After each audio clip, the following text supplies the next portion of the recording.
Leave a comment where you are listening in the world. Please subscribe if you enjoy our content. Enjoy. Another Tinder chick. We talked for a few times. The photos were small and blurry, but I got the basic idea. At least enough to set up a date since she lived about 10 blocks away. She was about 24 at the time, and I was 28. We meet at a bar, and while she isn't fat, she is more plump than her profile lead on, but all in all, not anywhere near as bad as some of the girls discussed here. I knew nothing was going to come of it, but had nothing else to do that night, so I figured I could have some drinks and hit the sack before midnight. Almost as soon as we met, she suggests we start taking shots of whiskey. This girl could drink. Over the course of a couple of hours, she probably had a half-dozen shots of whiskey and several mixed drinks. During the process, she liked to discuss how much she loved giving blowjobs and how slutty she was. I guess she had self-esteem issues, I dunno. I was plastered, like blind drunk, by the time we are ready to leave. I don't remember going to my apartment, but I remember we ended up on my couch with a movie on as I faded in and out of consciousness, and she raided my liquor cabinet. What happens next would have landed me in jail if the roles were reversed. First, I wake up to her on my lap. She is sitting facing away from me, grinding her, still in dress and panties, crotch against my jeans and stumbling about during the process. Then things go black again. I wake up again, and this time it is to a blowjob. I might have been drunk, but I remember a good blowjob, and this chick was giving a great deep throat, gagging blowjob like only a drunk girl and her porn star can. Then things go black again. I wake up again, and now she has my pants around my knees. She had removed her panties and squatting over me, fucking me with no condom. I remember being totally freaked out by that, but not as freaked out as when she removed her bra and a dusting of dead skin fell out of the cups and onto my black shirt. I literally threw her off of me as I stood up and ran to the bathroom with my pants around my ankles, puking my guts out into the toilet. When I got back from the bathroom, I was slightly sobered up, and she was sitting on the couch masturbating. She asked if we could finish fucking, and I said no, but she could finish me with a blowjob if she wanted to. I honestly don't remember if I came or not because I passed out again. When I woke up the next morning, she was gone, and I never replied to another one of her TXT or Tinder messages again. A little over a year ago, my girlfriend, Charlotte, died in a car crash. A drunk driver hit her head-on while she was driving home after dropping off some friends from a college party. She wasn't drunk, she was the designated driver. Her small Toyota Camry didn't stand a chance against the huge 18-wheeler that was on the wrong side of the highway. By the time the police got there, her car was on fire, and she was burned so badly that they couldn't even recognize her. The guy who hit her had a BAC of .13. He's in prison for life, but that doesn't change anything. Charlotte is gone, and I'll never see her again. The only thing that survived the crash, besides the guy who killed her, was the bracelet I gave her for our 4-year anniversary. It was half of a rose gold heart with her initials on it, and mine was the other half. Her family buried it with her, so she'd always have a piece of me with her. A year later, I finished college, got a job, and moved into my first place. But I was still stuck, still trying to make sense of what happened. It felt so unfair. Charlotte wasn't even a big drinker, and she was always super careful when driving. And yet a drunk driver was what took her life. It made no sense. But at some point, I realized that no matter how much I thought about it, I'd never get the answers I wanted. Thinking about it over and over wasn't going to bring her back. Then one night, I felt something I hadn't in a long time. I wanted someone. I hadn't dated or even thought about sex since Charlotte died. It just didn't feel right. But now, for the first time, I felt like maybe I was ready. But with that feeling came guilt. Guilt that I was thinking about moving on. Guilt that I wanted romance again. That I was even considering meeting someone new. At first I wanted to push those thoughts away, but then I asked myself, was I just hiding behind my grief? Was I using Charlotte's death as an excuse to avoid the risk of falling in love again? I decided to take it slow. No serious relationships, just something casual. I'd never used a dating app before, but I figured it might be the easiest way to start. That same night, while I was looking into dating apps, I got a random email about one called Curio. It said, "Welcome to Curio. Are you curious to meet that special someone? Click the link below to download our free dating app." I'd never heard of it before, but I knew about Tinder and Bumble, so I thought, why not? I clicked the link, which took me to the App Store. The icon was a black square with a strange red C in the center. I downloaded it, then started setting up my profile, name, age, basic info. Then I had to pick some pictures. I spent about 10 minutes scrolling through my camera roll, trying to find the best ones. That's when I came across old photos of Charlotte and me, pictures I'd completely forgotten about. There was one of us on spring break in Cancun, wearing straw hats and leis. Another of us kissing in front of the Rockefeller Center Christmas tree. And one of us in matching USA t-shirts during a Beer Olympics game. The Cancun picture hit me the hardest. That night we got ridiculously drunk and started calling ourselves the Tequila Twins. After that, every time we drank together, we'd joke, "The Tequila Twins are back at it again." I stared at those pictures for a long time. It felt like a different life, like someone else's memories. But they were mine. And no matter what happened next, no matter who I met, I knew I'd always carry those moments with me. I didn't want to get emotional, so I distracted myself by taking a few selfies for my profile. After that, I started swiping through the app. Most of the girls were kinda average, nothing special. I kept swiping left until I got bored and decided to try again tomorrow. It was late, and I had work in the morning. The next day I got a notification from Curio. "Congratulations, you have a new match." That was weird because I didn't even remember swiping right on anyone. But I was super tired last night, so maybe I did it by accident. Curious, I clicked on the notification. When I saw the profile, my stomach dropped. The girl looked exactly like Charlotte. Same name, same age, same pictures. My face burned with anger. Who the hell makes a fake profile of someone who's dead? I was about to message them, but they beat me to it. "Hey!" I typed back fast. "Whoever you are, delete this profile now. This isn't funny. What kind of sick freak does this?" "Cam, it's me. Char." My hands started shaking. My heart pounded. Sweat dripped down my forehead. "Stop this. Right now." But I miss my tequila twin. My breath got caught in my throat. My ears were ringing. "Who are you?" "Cam, it's me. Char. Please talk to me, babe." I slammed the app shut. My brain felt like it was short-circuiting. Before I knew it, I was running late for work. I threw on clothes and rushed out, trying to convince myself this was just some awful joke. I was 10 minutes late, and my manager, Big Ted, was pissed. "This is the second time this month, Cameron. Don't let it happen again," he snapped. "Yes, sir." I mumbled, heading to my desk. Rob, my coworker, leaned over. "Don't take it personally, man.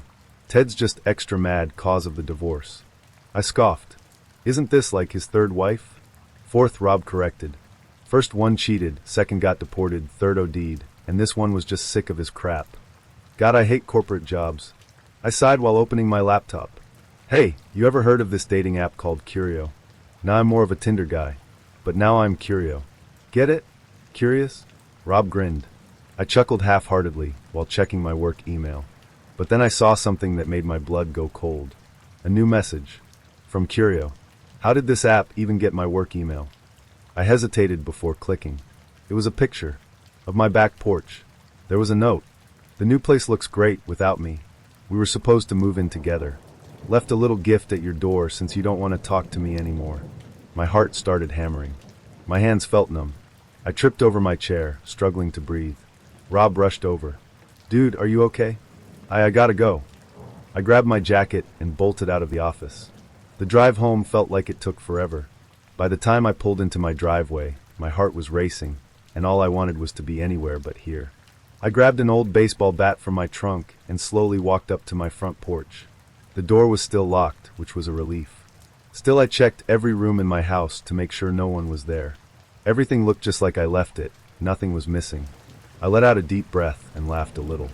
Was I really letting some internet troll freak me out this much? My location was on in the app. They could have easily found my address on Google Maps, taken a screenshot of my porch, and sent it to mess with me. That had to be it. Feeling a little stupid, I locked up and left for work. But as I stepped onto the back porch, I heard a light crunch under my foot. I lifted my shoe and saw something shiny stuck to it. I picked it up and my heart dropped. It was a rose gold bracelet with half of a heart pendant. The initials CC were carved into it. I looked down at my wrist. My bracelet. The other half of the pendant was still there. I never took it off, not since the funeral. I fit the two pieces together. A perfect heart. I dropped the bracelet back on the doormat and rushed to my car, tears burning my eyes. My hands were shaking as I yanked out my phone and furiously typed. "Tell me who the hell this is. Right now." The reply came instantly. Cam, why are you mad at me? Sad face. I miss you so much. Is this how you treat your girlfriend? This isn't funny. I'm reporting you. I reported the account for a fake identity, unmatched the user, and deleted the app from my phone. Then I just sat there in my car crying. I pulled myself together and went back to work. Luckily, Big Ted was gone for the rest of the day, so I didn't get in trouble for leaving earlier. By the time I got home, I was exhausted. I crashed on the couch and passed out for a few hours. I woke up to my phone ringing. It was Rob. I yawned and picked up. Hey man, what's up? Yo Cam, hope I'm not bothering you. Just wanted to ask about that dating app you told me about. I stretched and rubbed my eyes. Curio. Curio. There was a short pause. I heard Rob typing. Huh, that's weird. What? I can't find it. You sure that's how you spell it? Yeah, it's Curio. Well, it's not showing up. Maybe my phone's just old. No worries. See you tomorrow. After we hung up, curiosity got the best of me. I searched for Curio on Google. Nothing. No website, no reviews, no mention of it anywhere. That didn't make sense. I had downloaded it. I had emails from them. Maybe deleting the app was the best thing I could have done. I went to bed thinking I was done with it. I was wrong. The next morning, I woke up to a notification. Curio was back on my phone, and I had a new match. I tapped the alert and froze when I saw who it was. Charlotte. Again. How? I whispered. A video message popped up. My stomach twisted as I opened IT. That IT was dark and grainy, but I could tell what I was looking at. My bedroom. Someone was filming me. The camera moved closer until the phone's light shined on my face as I slept. Under the video was a message. You're so handsome when you sleep, winky face. I couldn't breathe. This wasn't a prank. This wasn't a mistake. I had to go to the police. I sped to the station before work, stormed up to the front desk, and slammed my phone down in front of 2 officers. Someone is stalking me. They're pretending to be my dead girlfriend on a dating app. The officers exchanged confused looks. Slow down, son, one said. What's your name? What app are we talking about? Cameron Hill. The app is called Curio. Curio. My girlfriend, Charlotte Campbell, died last year, and someone is pretending to be her. They know where I live. They've sent pictures of my house, videos of me sleeping. I unlocked my phone and opened the app to show them. They squinted at the screen. Then one of them chuckled. You ever try Tinder, kid? I didn't laugh. The grin slid off his face. This was real, and I was on my own. Yeah, I don't know what's up with this app, but it keeps freezing and crashing before I can even see anything, said the other officer, a slightly better-looking version of his partner. You probably don't have much to worry about, though. These cyberbullying cases usually turn out to be a bunch of punks messing around. I narrowed my eyes. Cyberbullying?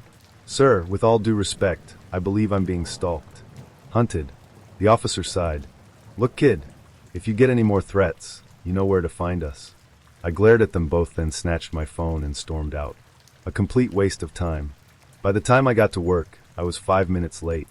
Big Ted noticed. You're so fucking unqualified for this job. It's not even funny, he snapped. If it weren't for your rich daddy buying your way into life, you'd be on the streets. You bring nothing to this company. Stop showing up late. I clenched my jaw, forcing a calm response. Yes, sir. Won't happen again. The day dragged on, but at least it ended. I got home, collapsed onto the couch, and immediately passed out, only to wake up a few hours later to a notification from Curio. It's been 3 days, Cam.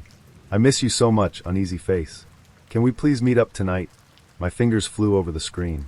I don't know who you are, but Charlotte Campbell, the person you're pretending to be, is dead. Gone. Buried at St. Agatha's Cemetery, miles away. Leave me alone. I exhaled sharply and rubbed my temples. A few seconds later, my phone buzzed again. The message was different this time. Colder. You have until 9 p.m. tonight to find me, or I'll drag you to hell with me.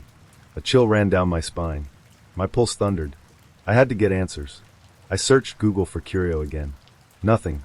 I checked my email. The sender was anonymous, unreachable. I even tried replying, but the message bounced back as invalid. Then I noticed something. At the bottom of the original email, the one advertising Curio was fine print. If your curiosity is fulfilled, please pass this message along to another friend who lost a lover. We're here to piece love back together. I stared at it, trying to make sense of it. By the end of the night, though, I had a feeling I wouldn't be hearing from Charlotte again. I woke up the next morning. Alive. Not in hell. I checked my phone. No notifications. No messages from Curio. No emails. The app itself had been completely erased. It was as if it had never existed. At work things were different. Big Ted was in a strangely good mood. He even apologized. I shouldn't have said those things, Cam. We have to hold on tight to the people who are there for us. Never take them for granted. Then, the next day, he was gone. No formal goodbye. No resignation. Big Ted disappeared. It's been months, and no one has seen him since. I've moved to a different town, found a different job. I'm happier now. I even met someone new, without the help of dating apps. But if you ever get an email about an app called Curio, do not download it. Do what the fine print says. Pass it along.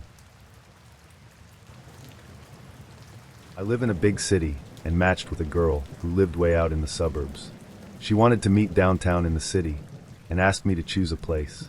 She had fairly strict dietary requirements, but I found a good place that has 2 or 3 locations in the city. It wasn't anything like Olive Garden, but since this is about nightmares, let's say it was an Olive Garden. I sent her a text something like, "Let's meet at the Olive Garden on Main Street near City Hall." She agrees. The night of the date arrives. She, however, does not. She calls and says she's looking for parking. I'd had no idea she'd be driving into the city. No one I interact with in the city owns a car, and there's good train service from her suburb, but whatever. I look up parking garages for her, but she keeps saying she can't find them. I finally ask her to read me a street sign. Turns out she's halfway across the city. I'm confused, and tell her I'm downtown like we'd planned. She gets angry and says I sent her a link to the restaurant, so that's where she went. I was pretty confused, since I had never sent a link. Then I figured it out. Her phone had done that thing where it underlines the name of a business and turns it into a link. But it had chosen some other random Olive Garden nowhere near Main Street or City Hall, and she had mindlessly assumed it was the only Olive Garden in the entire huge city, even though it was nowhere near where I had described. Red flag number 1. Getting angry at me about it and blaming me, red flag number 2. But I am too nice for my own good, so I offered to go meet her at the other Olive Garden. She says no, she'll park and get a taxi. She finds it extremely difficult to find the restaurant even with the exact address in Google Maps. She apparently cannot communicate well enough with the taxi driver to get him to understand the address. Red flags numbers 3 and 4. She finally arrives, and I've ordered her food that fits all her dietary restrictions. She likes her dinner, and we have cordial but boring conversation. She gets a hankering for tea, so I take her to a really nice tea place. I suggest a scenic walk back to her car. She agrees. The walk is scenic, but the conversation is boring, stilted, and hard to maintain. Red flag number 5. I see her to her car, and she goes cold and doesn't really look at me or say goodbye when she leaves. I get the strong impression she was just faking enjoying my company during the walk and is now relieved the date is over. Fair enough. By this point I felt the same way, although I was being more polite about it. Red flag number 6, but who cares at this point?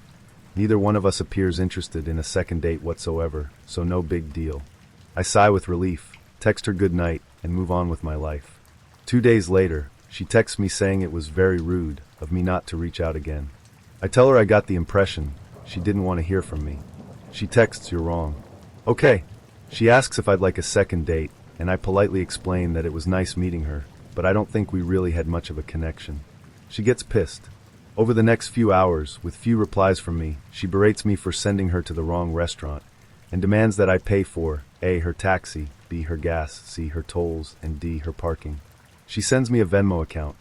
I'm too nice for my own good, so I say that I will pay for the taxi, since I did choose the place, even though I did specify where it was, and she ignored that information.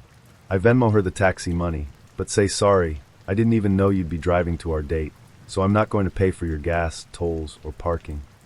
She repeatedly insults me over this, and says I forced her to incur these costs.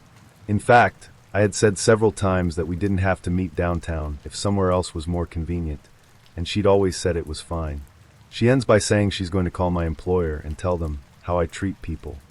So yeah, stupidity, entitlement, zero chemistry, and blackmail. Not a great date. Definitely too late, but this was very recent, and I feel like sharing it somewhere as I don't like telling people around me that I use Tinder. So I matched with this guy, your average surfer boy. Seemed like a kind person, and everything we shared socials quite fast, and I noticed he had a Jesus reference going on top of his longish hair, and I thought that was kind of cute. He kept asking to meet, and I remind you this was already during the COVID-19 social distancing thing going on. So I politely declined, and he didn't seem to get it, and every time I declined, he would make a more aggressive remark, kind of hinting at what was to come. He kept saying, "Oh, it's a joke, it's fake news, it's bullshit, blah blah blah," and I shrugged it off first. On his Instagram story, I saw he had posted something about this far-right conspiracy theory, and telling people to wake up. He bragged about how he was deliberately ignoring the safety guidelines in every way possible. I was getting uncomfortable. Interestingly, the whole far-right conspiracy thing didn't bother me that much. I've grown up in a right-wing environment, and have become desensitized to all that stuff, and can generally accept other people's opinions as long as they don't actively treat other people like crap. But this whole narrative he had going on that he didn't believe in a confirmed freaking epidemic because of some silly conspiracy theory, and chose to ignore safety procedures, and with that putting other people at risk, freaked me out. So he asked me, again, to come and meet him on a Friday night. He downright invited me to his home with some friends for a drinking game night. I was definitely not having that, so I told him I was not leaving the house at the moment. He said fair enough. The day after, he seemed completely oblivious about what I had explained to him the night before, and asked again, like literally every day, "Do you want to do something?" And I just thought to myself, he really isn't seeing that this is serious, so I asked him about it. And he started ranting about how much bullshit this thing was, so I told him my brother had contracted it, and he was trying to tell me it's fake. Okay, fair enough. So I tried asking for proof, albeit I was absolutely not going to believe a word he was saying, as I had already lost all respect I had left for him. So he went on a xenophobic, anti-Semitic rage. I sat there, just laughing, even though it was just sad. It's funny to see these people taking themselves so seriously, and they are so far up their own asses with their delusions. It's like talking to a brick wall, so I let him rant for a few moments. Let the kid pour it out before he writes a manifesto and plans a terror attack right. But when he started calling me a snowflake, assuming that I was just believing everything the media was feeding me, that's when I'd had enough. I'm studying philosophy and psychology, so this was a very interesting encounter for me to observe, though not very pleasant. I asked him a row of very valid questions, like in what way he deemed himself of being better believing in these stupid conspiracy theories than people buying everything the mass media feeds them, and then he started getting really defensive. I hit his weak toxic masculine spot, and that's when he went on a sexist rampage, telling me I deserved to get raped. I have no clue where that came from. That was the final straw for me, though. I do not tolerate men condoning rape, so I told him that it was an interesting encounter, that I was sorry for him, he was too far gone, that I no longer wished to be talking to a brick wall, and that I hoped for him to learn how to think for himself. That because he told everyone to open their eyes and question things and think. Well, truth be told, most people never learn how to properly think. It's an odd thought, but sadly true. I told him when he tried to prove one of his silly theories with another silly theory, congrats, he could read some stupid theory, check if it fits into his agenda, and then interpret it accordingly. I call it the bias check. That is the first step of taking up information. Now all he needed was to learn to actually think for himself, and that is something you don't learn if you aren't challenged philosophically in one way or another. Anyway, I blocked him. Thank God I didn't meet up with him. I can say COVID may have saved my life. Plenty of fish story here. So this girl starts messaging me. She says she thinks I'm interesting, handsome, wants to meet up. She's attractive and seems like she has her life in order, going to college for business / not living at home. So we meet up and go to P.F. Chang's. Good conversation, though she awkwardly comments on how handsome I am, and then proceeds to draw our waitress into that conversation, asking her, "Wow, isn't he handsome?" Okay, whatever, I don't mind my ego being stroked, and it is our first date. We finish up, get ice cream, and she pitches the idea of watching a movie back at my place. I say okay, and she follows me back to my apartment. We get upstairs, pick out a movie, and as I'm getting it going, she looks me dead in the eye and tells me she's not hooking up with me and she doesn't sleep with people on the first date. I laughed and told her that's fine with me. Let's just chill and watch the movie. Well, 15 minutes into this movie, this girl is all over me. Not 15 minutes ago this girl is telling me nothing's going to happen, and is now shoving her tongue down my throat and pulling me into my bedroom. The sex is great, and she is a squirter, which was new for me, but no complaints. She spends the night, even waking me up later in the morning with a blowjob in round 2. The morning comes, I figure she'll find her way out. My roommate was there, but in his wow phase, but at least he was there, and I head to work. I come home, walk up the stairs, and find her talking to my roommate. I'm surprised she's still there. I shrug it off, I make dinner. We eat and again, have ourselves some hot sex. The morning comes, I get up, head to work. At work, I message my roommate, asking if she's left. He says he doesn't know. I come home, and lo and behold, she's sitting on my couch watching TV. I gave her a look. The kind of look that says, "Why are you still here?" She looks at me sheepishly and says, "I skipped class today and decided to just chill here." Before I can really think it over, she starts pulling me into the bedroom, and of course another evening goes by. Despite the hot sex and her being very attractive, I have a scene she is slowly digging her claws into me. I also realize that we actually have very little in common, and our conversations have little substance. The morning comes and I again head off to work. She's still asleep as I go to work at 6:30. I send her a message a little later telling her I'm having fun, but this is going too fast and I need some space. Note she's now been at my place for 3 full days and is now wearing my clothes. She doesn't respond. I come back from work and there she is again, sitting watching TV on the couch. I look at her and she at me. I flat out tell her, "Alright, it's time to go." She gave me this wounded look and I told her this was getting weird for me, and while I've had a good time, I need some time for myself. She then proceeded to drag her feet, getting changed into her original first date clothes, all the while telling me how she thinks I'm perfect, and she wants to stay here with me, and on and on and on. So I basically put up with it long enough to escort her to her car, which was parked around the building in my complex, and I see it's loaded with shit, like personal items, boxes, etc. At this point, I just want to see her drive away, and she's still trying to convince me to let her stay. I'm like, nope, but I'll be in touch. So she finally leaves, but for the next 2 weeks is messaging me about being together, getting married, all that. I find out she isn't in college, but taking some BS online program, and is sleeping on her friend's couch.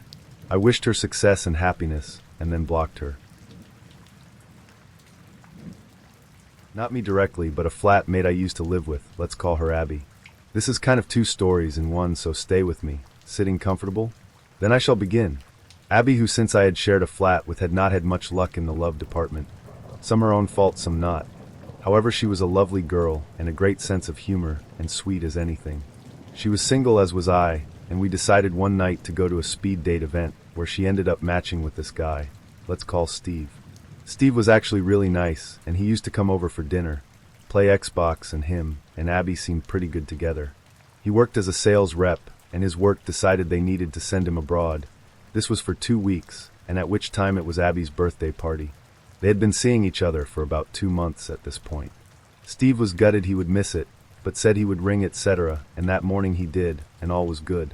Abby had a gathering at our local pub/club, which was great. Loads of her friends turned up, and strangely one of her ex-boyfriends was working behind the bar. I knew him from before I moved in with her, and he was one of those cool sly cats that would, and could talk his way in and out of any situation. Several hours go by and Abby has had a great time, clearly very merry, and I too am feeling the drink by this time. So I head home with Abby, which is only a few minutes walk. We get in and say night, and wish her a happy birthday, and up I go to bed. Next day I come downstairs and start making coffee, and I hear the front door open and shut. I go out to look, and I don't see anyone there. Abby appears in the lounge, and I assume she went out the front for some reason, and go to roll a cigarette, and go outside myself. I think nothing of it, and the rest of the 2 weeks go by, and during this Abby is clearly missing Steve. Cut to Saturday, Steve is back and they go out to dinner. He has bought her roses for her birthday, yada yada yada, and clearly he has missed her a lot. I hear them come home after dinner and disappear off to her room. I venture off to my own room and start watching a movie and on the PC. About half an hour passes, and suddenly I hear shouting downstairs. I go out and they are arguing. He's saying he is so upset with her and that he cannot believe she would do this to him. He leaves and she's on the stairs crying. I go down and ask her what's wrong and what's happened. Turns out they had come home and gone to bed, and while Steve was fingering her he felt something and pulled out a used condom, which had been inside her for 11 days. Let that sink in for a few seconds. 11 days. No surprises who the owner was either, the ex from her birthday party. Smooth Sly Jeff and his sly shaft. She admitted she remembers him turning up at the door. She hadn't gone straight to bed, so she was still up, and she let him in as he had brought drinks with him. They stayed up chatting, and he had given her a present. She does remember saying he can stay over on the couch as it was late, but somehow they ended upstairs. Then she remembers him kissing her, which led them to having sex, consensual. She felt terrible, but as it was a big mistake and she thought she could hide it. Clearly not. We never saw Steve again, sadly. Nice guy, and Abby regrets it completely. Only human, I guess. Now the second part is a few months later. She decided Match.com would be her ticket to a new man. She was soon flooded with matches and decided to go on a date with this guy who we will call Romeo. Before she went, I was giving her advice, the usual be yourself stuff, and she went and had a great time by all accounts of the loud sex that was happening in the house later that night. The next morning she came down to the kitchen, and I asked if all was good, and she said she was happy, and she had found the one. I felt she was a little off for thinking this, first date, but she had had the bad breakup before this, so I thought she was just catching feelings early and getting caught up in the moment. She goes off for a shower, and I'm still making breakfast. Cue Romeo walking in, and without missing a beat, he says he's leaving now, and to tell her it was fun. I asked why he was going now, and that Abby would only be a few minutes. His reply was, "My wife will be home shortly. Need to get home before she does." At this point I bit my tongue and he left. Abby came down after getting dressed and asked where Romeo was. I questioned her about him and what had happened. He never told her he was married, and to top it off they hadn't used protection. Didn't even get his mobile number either, which made tracking him down impossible when she found out she had contracted a nasty STD and was pregnant. His profile disappeared from Match.com the day after he walked out. She did send a message to them, but heard nothing back. Sadly, she didn't make it to full term. I moved out about 2 years after, at which point she was happily with a new guy.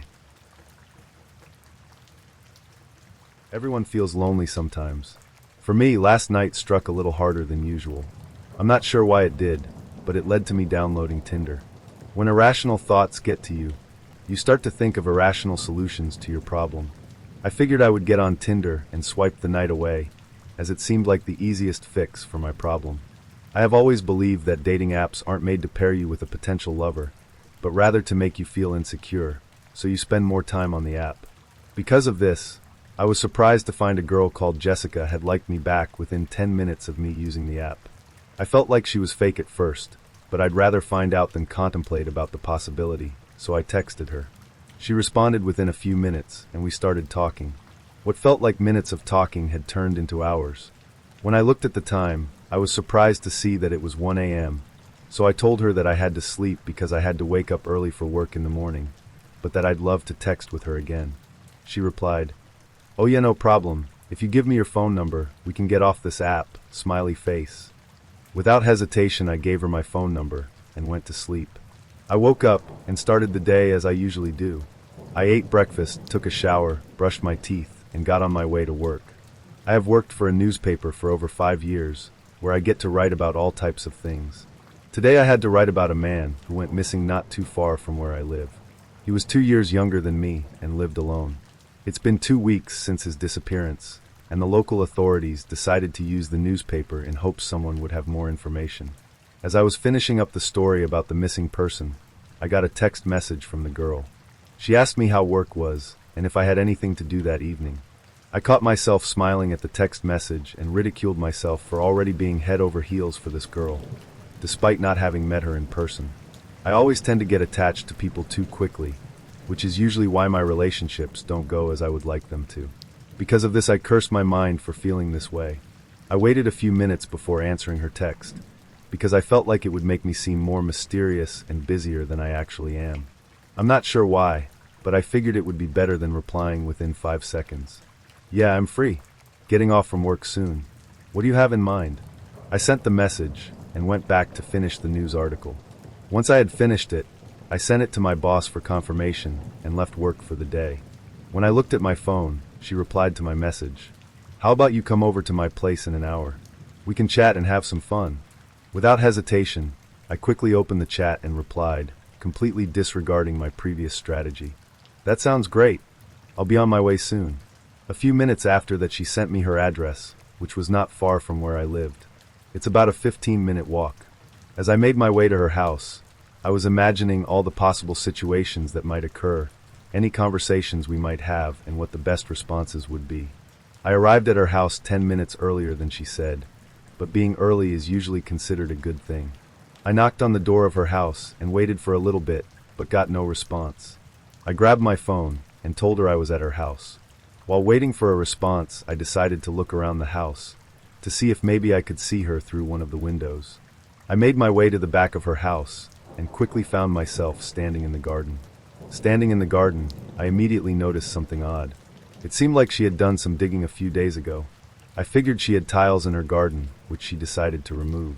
Before I had the chance to think about it any longer, I heard her voice yell at me from a window above me. "Oh hey, you're already here. Let me open the door." I waved at her awkwardly and was startled by her sudden appearance. I quickly regained my composure and made my way back to the front door, where I was met with her beautiful smile and a gesture for me to come in. "You want something to drink?" she asked. Some water would be great, thanks," I replied awkwardly. I forgot how shy I can get around people when it's not over text. It's a whole different experience for me. I could tell she picked up on it, and she was amazing when it came to talking to people, because she managed to make me feel at ease quickly. She handed me my drink, and we started talking like we had the night before, the only difference being that this was face to face. After talking for a bit, I asked her if I could use the bathroom.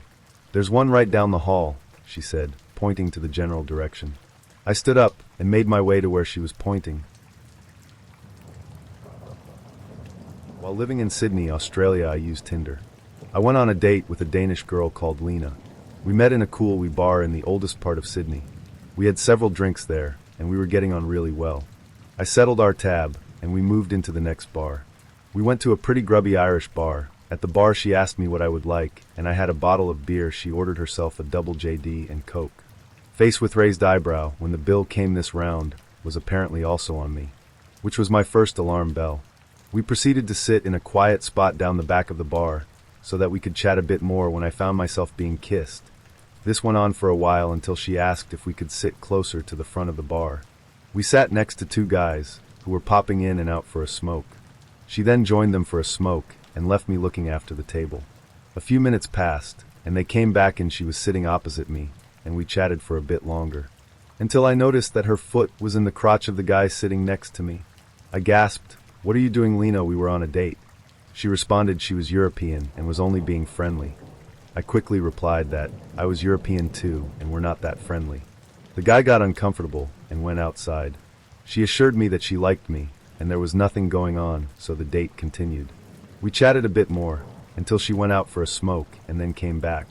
Getting up for a smoke and chatting to other guys continued for a while.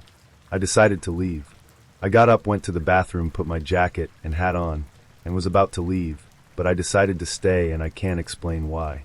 While I was waiting, a group of girls arrived, and I instantly recognized one of them.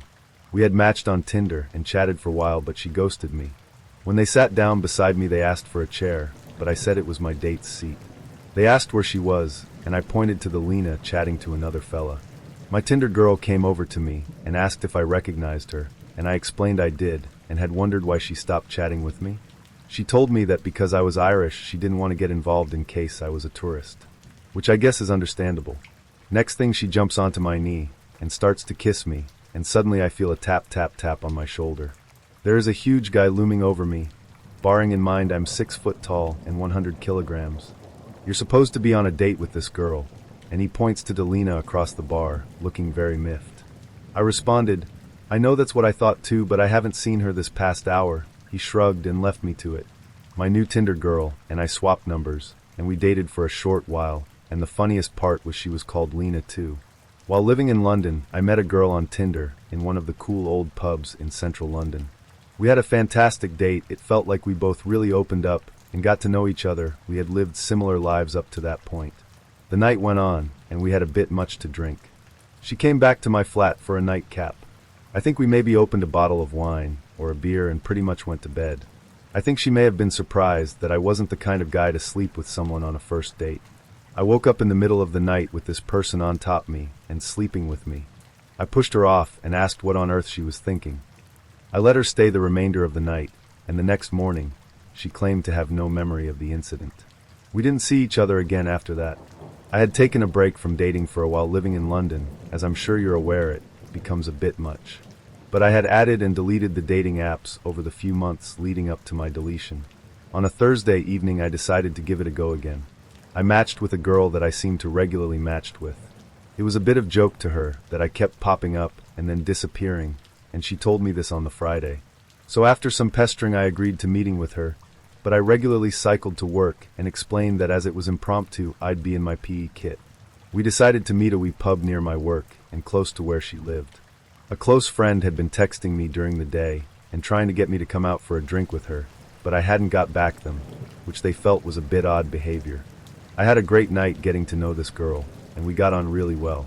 We ended up having a bit much to drink, and I couldn't cycle home, so she let me stay on her sofa. When I checked my phone on the morning, I had countless missed calls from my friend, my sister, and an anonymous number, with multiple text messages asking where I was. I called my friend to let her know I was all right, and she explained that she was with the police, and they were looking for me as I had been reported as a missing person. My friend panicked and contacted my sister to see if she had heard from me. As my sister hadn't, they decided it was for the best to report me as missing in case I'd be knocked down on my bike. So myself and my new friend waited in a local cafe to prove to police I was alive, well, and in fact not missing. This was before Tinder, dating on Craigslist. Spoke to a girl for a bit. She's into movies and hasn't seen one I have, so the plan is for her to come over to watch. So I drive to get her, and she lives in the worst ghetto I've ever been in. I try to text her that I'm outside, but I get some error message that I can't text a landline.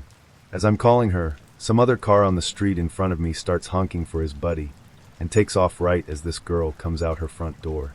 The first thing she asks, kinda pissed off, is if I was honking for her. Not a great start, but I convince her it isn't me and GTFO of the ghetto as fast as possible. Driving to my place, we pass a bus stop, and she leans out the window to shout at some people she recognized that she was in a car. We get to my place, and I offer her some ice cream. She insists on boiling water and dunking my spoons in it before she eats from them. Weird, but whatever. We smoke and start the movie. Now my move back then was smooth. My TV was right in front of my queen-sized bed, and the only other place to sit was a single recliner. So we hop in bed, start watching the movie, and a few minutes later I make my move. She's down, so this is a done deal. Except it wasn't. She's on her back and still manages to get her tongue all the way to the back of my throat. I have no idea how she did it. So much tongue. Then she throws her arm up, and I am hit by the most offense BO I've ever smelled. It was like this girl was allergic to showers. Good Lord. And then the trifecta. A mouse is in the center of the room, watching me get tongue strangled by this smelly girl. I'm not a mouse guy, and I want to leave ASAP. All I can think about is all the traps and poison I need to buy, and what is open. I accidentally / on purpose drop a remote near the mouse to scare it away, and track where it runs off to. I back off her, and we finish the movie. The second it's over, I tell her I'll drive her home. She looks bummed, but I need to get out of my mouse palace. She asks if we can smoke again, and I agree just to get this over with. On the drive home, she's telling me how mad her mom is going to be when she comes home this late. She also tells me she's a nympho. I'm still thinking about that mouse, and I'm baked, so the thought of road head doesn't even cross my mind. If I thought her place was in a bad area when I picked her up, the ghetto at night showed me how bad it really is. The second she closed her door, I took off, and I instantly got lost. Not a great time to be high. I pulled up to a gas station to ask for directions. The lights were on, but no one was around, so I got out to go to the front door. Locked. Some car pulls into the lot behind me. So I'm pretty sure I'm about to get robbed and die, but thankfully it's a cab driver. He asks me what I'm doing, and I tell him I'm lost and looking for the highway. He just points. I jump in my car and take off that direction. I'm so happy to be leaving I don't pay good attention, and completely bottom out the car going over a curb out of the parking lot. It was loud. Did not sound good. The rest of the story is uneventful. Found the highway, slept at my aunt's, bought traps and poison, never talked to that girl again. The next girl I met online, I married 6 years later. Been together 13 this year. Another story to add. A couple of years ago, I had matched with the classic douche. All about his cars, tattoos, and believed weed was better than taking antidepressants. Well, he was hot, I was desperate for a good make-out session, and he messaged me one day striking a conversation. One thing led to another, and he convinced me to drive an hour and a half to see him. Like I said, I was desperate, and I was just glad I was getting any attention.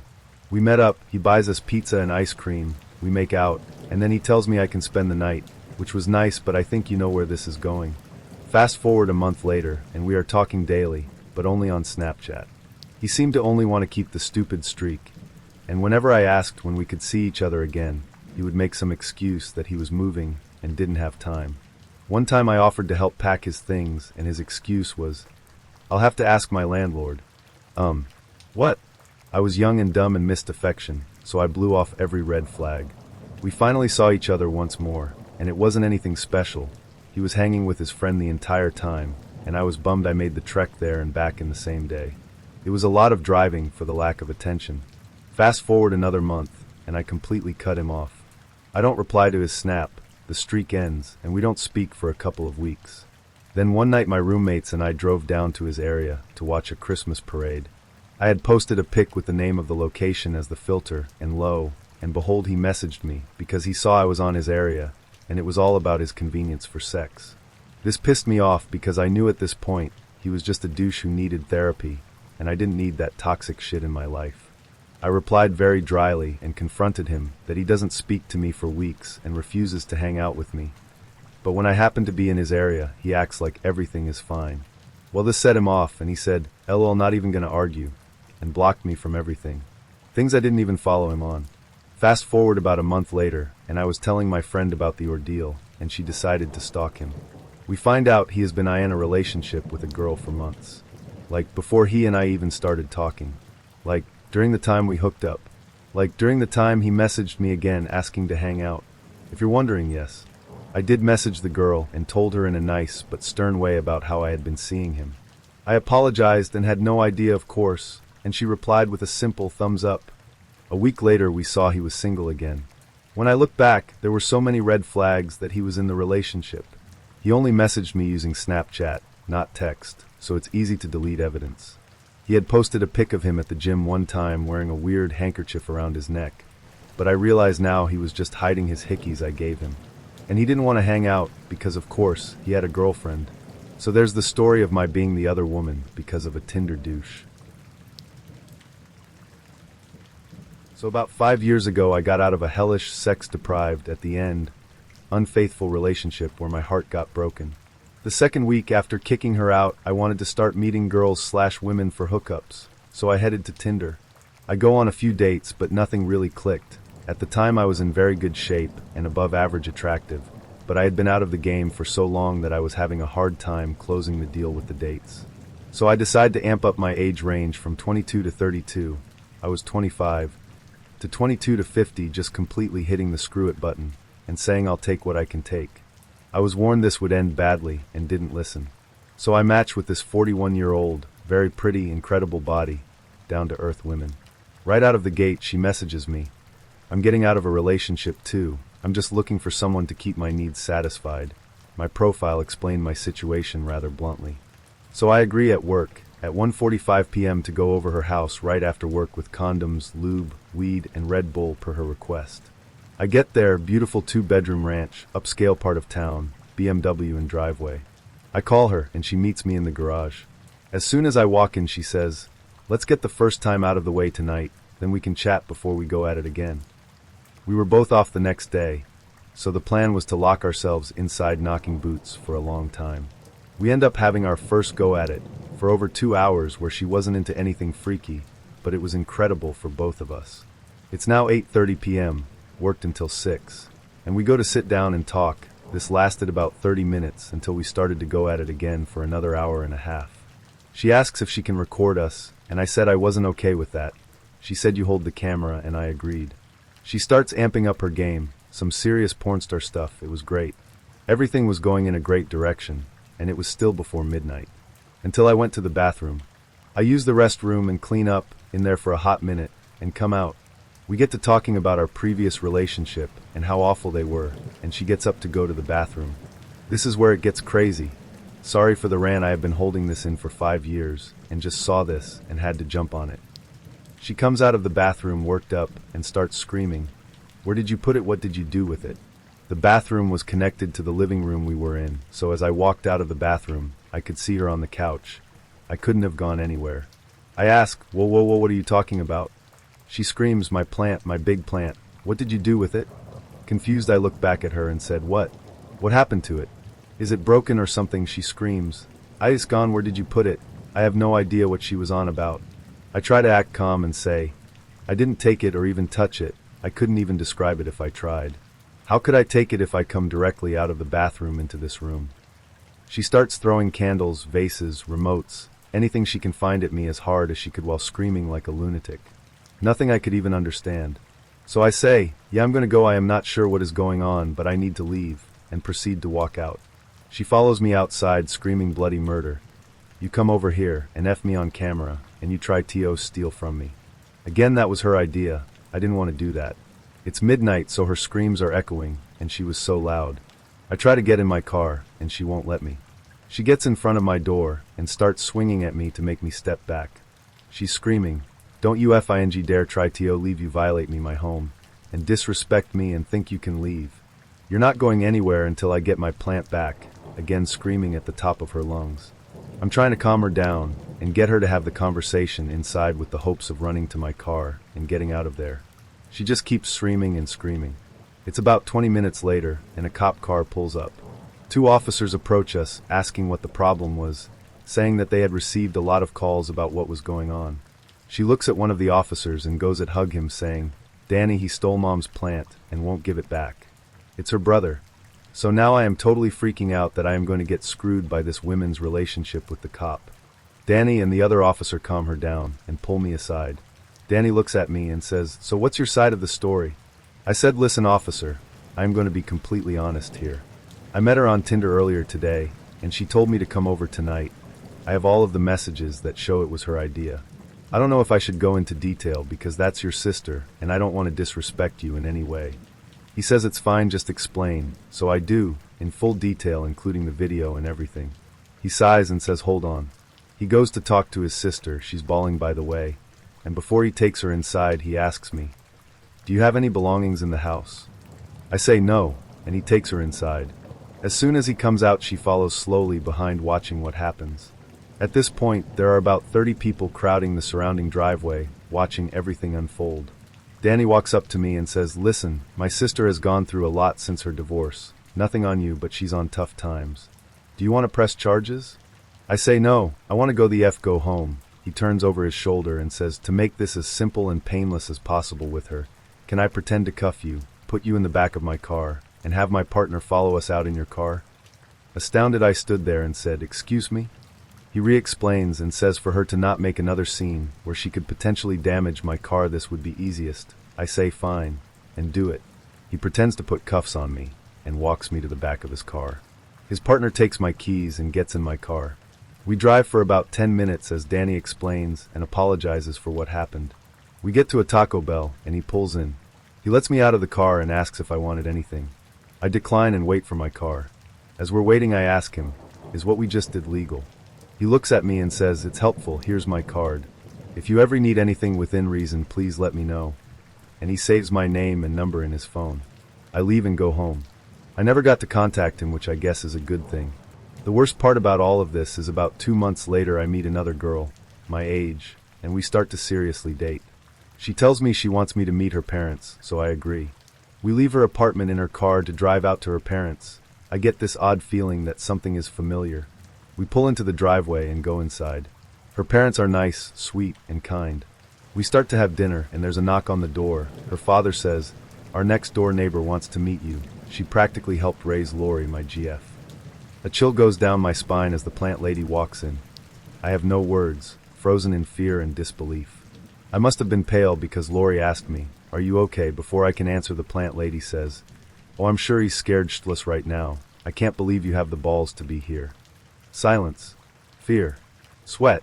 All at once, still cannot find words. Her mother asks, do you two know each other? The plant lady says, oh, he's the one you called the police on, the guy who raped me, stole from me, and got arrested. Are you out on bail? I don't want you with my Lori. You probably defiled her as well. Turning to Lori, she says, you need to get tested because he gave me something. I am contemplating suicide by butter knife. I still can't find words. Her mother says, "Get the F*** out of my house. Remember, I didn't drive." Lori says she'll take me home, and her father says, "No, I will take him back. You are not to see this criminal ever again." I stand up and finally say, "That simply isn't true, but I am not here to argue or cause a scene. You're hearing one side to a story that Lori knows." I turn to Lori and say, "This is the date I was talking about, the one with the plant." Lori just puts her head down and says, "You should go." I say, "I'll walk to the end of the development and order an Uber." Her father says, "No, I will take you home." We get in the car, petrified, and start to drive to Lori's apartment in silence. As we get to her apartment, he says, "If I ever hear your name or see as much as a like on Lori's Facebook, I will come after you. She is my only child, and she is an innocent girl. I don't want her to be with a criminal rapist." I tell him that it is not true, and that his neighbor needs serious mental health. He goes, Yeah, which is why you left in the back of a cop car. You're not going to fool me. Don't make me repeat myself." I get out of the car and get in mind to go home. I call my friends to tell them what happened, and Lori calls me. I tell my buddy to go on mute, and I add her into the call. She tells me that she thought that she could really love me, and that I could have been someone she could have shared the rest of her life with. How could I be such a two-faced person? I try to explain myself, but it doesn't work, and the call ends with a complete and total break in communication. It was heartbreaking because she was an absolute incredible human being, and I could have married her. She was my one who got away. I swore off dating sites, and eventually met my current GF that I have been with for 3.5 years, who I plan on marrying when the time comes. It was single-handedly the worst experience of my entire life, and I have had 4 close family members die within a 2-week period. The legend of the plant lady still lives on, and has been told to all of my friends and current GF. I should have listened when my one buddy warned me that women over 40 with men under 30 is a bad idea. They're sex-craved lunatics if you meet them online. I never wanted to test the rule by having another encounter like that, so never again, never again. Thanks for taking the time to ready this short story. It was devastating, so I had a lot to get out. To sum up, male, 25, hooks up with female, 41, with passionate crazy sex. After multiple sessions and a bathroom break, she accuses me of stealing a plant, which leads to the cops getting called in the middle of the night. One of the cops being her brother, being fake handcuffed and departing in the back of a cop car to help the cop who was the brother out. 2 months pass, dating a girl, met her parents. Plant lady lives next door, helped raise GF at the time, got accused of rape and theft, driven to my car and threatened by the father. Talked to the GF, she broke it off completely. Could have been the one. Never Tinder hookup with older women if you are under 30. It's scary. This fucking nightmare ended about 2 hours ago. TLDR, shrink your Tinder radius. Don't do drugs. Don't do drugs with people you don't know. Don't do LSD with hookups. Listen to your very sober friend, and don't think with your dick. So 2 days ago, a friend of mine asks me for a ride to the gas station. Says he has a question he wants to ask me in person. Okay, I'm curious. He says there's this girl he's been talking to, and he wants to meet up, drop acid, hook up, but neither can drive, so he asks if I can drive to pick her up if he comps gas. Sure, okay, I'm not doing anything. He wants to go in the morning, okay. So it's 7:40 a.m. I've just picked him up. Stop at a gas station for some gas, snacks, cigarettes, and air. Gonna be great. Punch the details into GPS. It's a 40-minute drive. Okay, whatever. He's already tossed me some gas money. We drive down. It's a great drive. Sunny, breezy country highways. We lose reception about 10 minutes from her address. No huge deal. We've got playlists. Pick her up. She sits in the front while he's in the back behind me. Great drive back, windows down, cruise control, smoking cigarettes and bumping tunes. I got a few weird vibes from her, just spilling some heavy-ass TMI. But I'd already told him I thought it was a bad idea. I dropped them off at his place at approximately 9:20. Drive back to my place, sit in the car, my boyfriend's car, with permission, my car is too rickety. Smoke a cigarette or two, listen to some music, suddenly have to pee real bad. Run into our apartment, got a text from my friend that just reads, "You," at 11:10 a.m. I'm not too worried, I'll respond in a few. The second I finish peeing, haven't even touched the TP, I get a call from him. He says, "Hey, there's some scrabbling," and she's on the phone crying, "Please come pick me up, I'm so scared, please hurry. I just want to go home, please don't hang up." I'm thinking, what the fuck happened? Finish my bathroom stuff and drive over. She gets in the car sobbing, nose running, crying into her phone to someone else. I offer her some of my tea lemonade. She says it's really good. I stop at the gas station again, am handed gas money again, and get her own. It's in a clear bottle. She opens it, factory sealed. Doesn't shake it first, takes a sip, says it tastes different. Sees the tea and pulp. Accuses me of trying to drug her for about 15 minutes straight, begging me to tell her what I put in the drink. I explain she just needs to shake it up. After a while she came down and asked to stop and get food. We stopped for burgers, fries, ice cream. She tells me what happened. She has severe PTSD, took a dab, and it intensified the paranoia and spooked her the fuck out. She was still high at this point, but out of her panic attack. We chatter, she's sweet but still spilling some ridiculously personal shit. Adds me on Facebook, I drive her the rest of the way back. We part ways and I call my friend to fill him in that it was a panic attack ex-dab. After I'm home for a bit I messaged to ask her how she's doing. She's appreciative I reached out and took care of her during the attack, apologizing profusely for everything. I put the phone down, take a nap with my boyfriend. Woke up, went to the bathroom, and he had texted me that she was in a better headspace and that they wanted to try again. I told him that I didn't want to drive there and back for more times in the same day. Could it wait until tomorrow? They agree. Then one of the two texts and asks me if I'd go down to pick her up if she stayed the night. I groan and moan but ultimately agree, making both of them agree that they'd lay low this time. So I pick him up, he literally lives 3 blocks away. Again and we set out again. It's approximately 7:15 p.m. this time. We bump my music, smoke cigs, talk and enjoy the company and sunsets. Pick her up, she's in a much better mood, head back. Drop them off and I head home. Get home about 9:30ish, give or take. I lay down on our ridiculously comfortable couch and pass out at about 11. It's 2:30 a.m. and I woke up, thanks Kat. Check my phone, text from her saying, "Help me, they're up to something, I'm freezing, I puked twice, help." And from him saying, "Please tell me you're awake." I respond once or twice, then he calls. I answer and he explains that they're trying to figure out what the fuck to do. She needs to be moved off the property, or he needs me to calm her down, or just give him some moral support, because she's having another panic attack, on acid this time. Fucking Christ, why does no one listen to me? I throw some clothes on and head over. I pull up and she walks up to me, chatting a mile a minute, tears and snot and puke all over. He's trying not to cry and clearly trying to kill the high. His buddy is wandering around so high he can't string more than 3 words together, and his buddy's mom is flitting around like a hummingbird trying to quietly get things back in order. My friend is living with the mom and dad. We corral her into the car. She's crying about how cold it is and how she just wants to go home. I reiterate that I just woke up to friend, buddy, and buddy's mom and am not sure that I'm safe to drive that distance at night while tired. We're discussing options standing outside of my boyfriend's car while she moans into her arms. It's honestly mostly me, friend, and the mom talking since buddy was off on Mars. My personal vote is to get a cheap but safe hotel room in town for the night and let her come down there, drive her back in the morning. Her vote is to go home. Buddy's is to call an Uber, which would have been $85. Friend gets cold, so he goes into the car. I ask Buddy to go get a water bottle for her, so she has something to drink. He complies, Mom and I talk options. It's been about 20 minutes. The biggest thing is getting her somewhere else so the dad of the house doesn't wake up. He's anti-drug, would have called the police, and thrown friend's ass onto the curb while he was in lockup. Straight edge, works in prisons, the whole 9. I wish I was joking. So I decide that as long as I have a partner to talk to on the road, then I'll be fine to drive. I'm pretty damn awake at this point. Stop and get a 5-hour energy and we're off. Car ride is fucking silent the whole way. I'm obviously focused on the road, looking for deer, almost hit one at one point. Drumming my fingers to music, smoking, trying to wrap my head around this ridiculous reality. Drop her off and leave right away. My friend and I talked the entire way back about what happened, life, sobriety, religion. It got fucking deep. As we're coming off the highway into town, friend gets a text from Buddy that dad just woke up. I ask him if he wants to lay low at our place for a bit, since he's still tripping.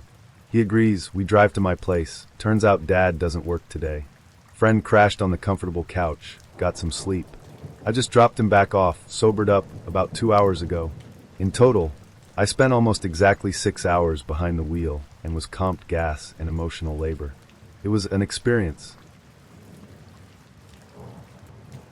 This happened about 2 years ago. Matched with this girl who lived in my area. She knew a few people I knew, but we never crossed paths. I didn't know much about her besides the fact that we both had mutual friends, or I should say acquaintances to say the least considering what I'm about to share. We spent about a week talking before we had plans to meet up. Through text she gave me no viable signs that she was heavy into drugs or any other kind of red flags. Just to throw that at there, I'm not one to judge. I'm not perfect, and I've had my share of experiences growing up. I've done drugs, partied, got into reckless situations, and what have you as a young male teenager going into my early 20s. I'm 27 now, so as I grew older that side of me definitely calmed down a whole lot. I made plans to meet her at a local Dunkin' Donuts on a Friday night. It was about halfway between where she lived and I lived, so I figured it was fair and neither of us had to do much traveling.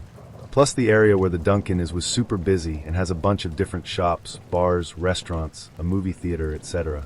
It's the perfect place to bring someone for a first date because you have plenty of options. I sent her a text as I was walking up to the Dunkin' letting her know I was close. She texted back saying something along the lines of, "Okay, I'll be right out in a second." I had just lit a cigarette, so I figured I'd have time to smoke it while I waited for her outside. By the time I finished, she still wasn't outside, so I decided I'd just go in and meet her. As soon as I walk into the shop, she's slowly getting up out of her seat. She looked like a zombie and in the most monotone voice says, "Oh, hey," and proceeds to drop her purse on the floor. As I stated before, I'm not perfect, and I knew the signs of what she was on from experience. She was on so much Xanax she could barely function. Now I'm not a piece of shit, so my first instinct was to put some food in her stomach and then pay for her Uber home. I was in no position to continue the date, and clearly neither was she. Plus I did not want to be that guy who takes advantage of someone when they're that under the influence by taking them home. After I took her for some food, I talked with her for about an hour, then mentioned I'd feel more comfortable if we tried to continue this date at another time, and I'd gladly pay for her Uber home. It was like a switch flipped.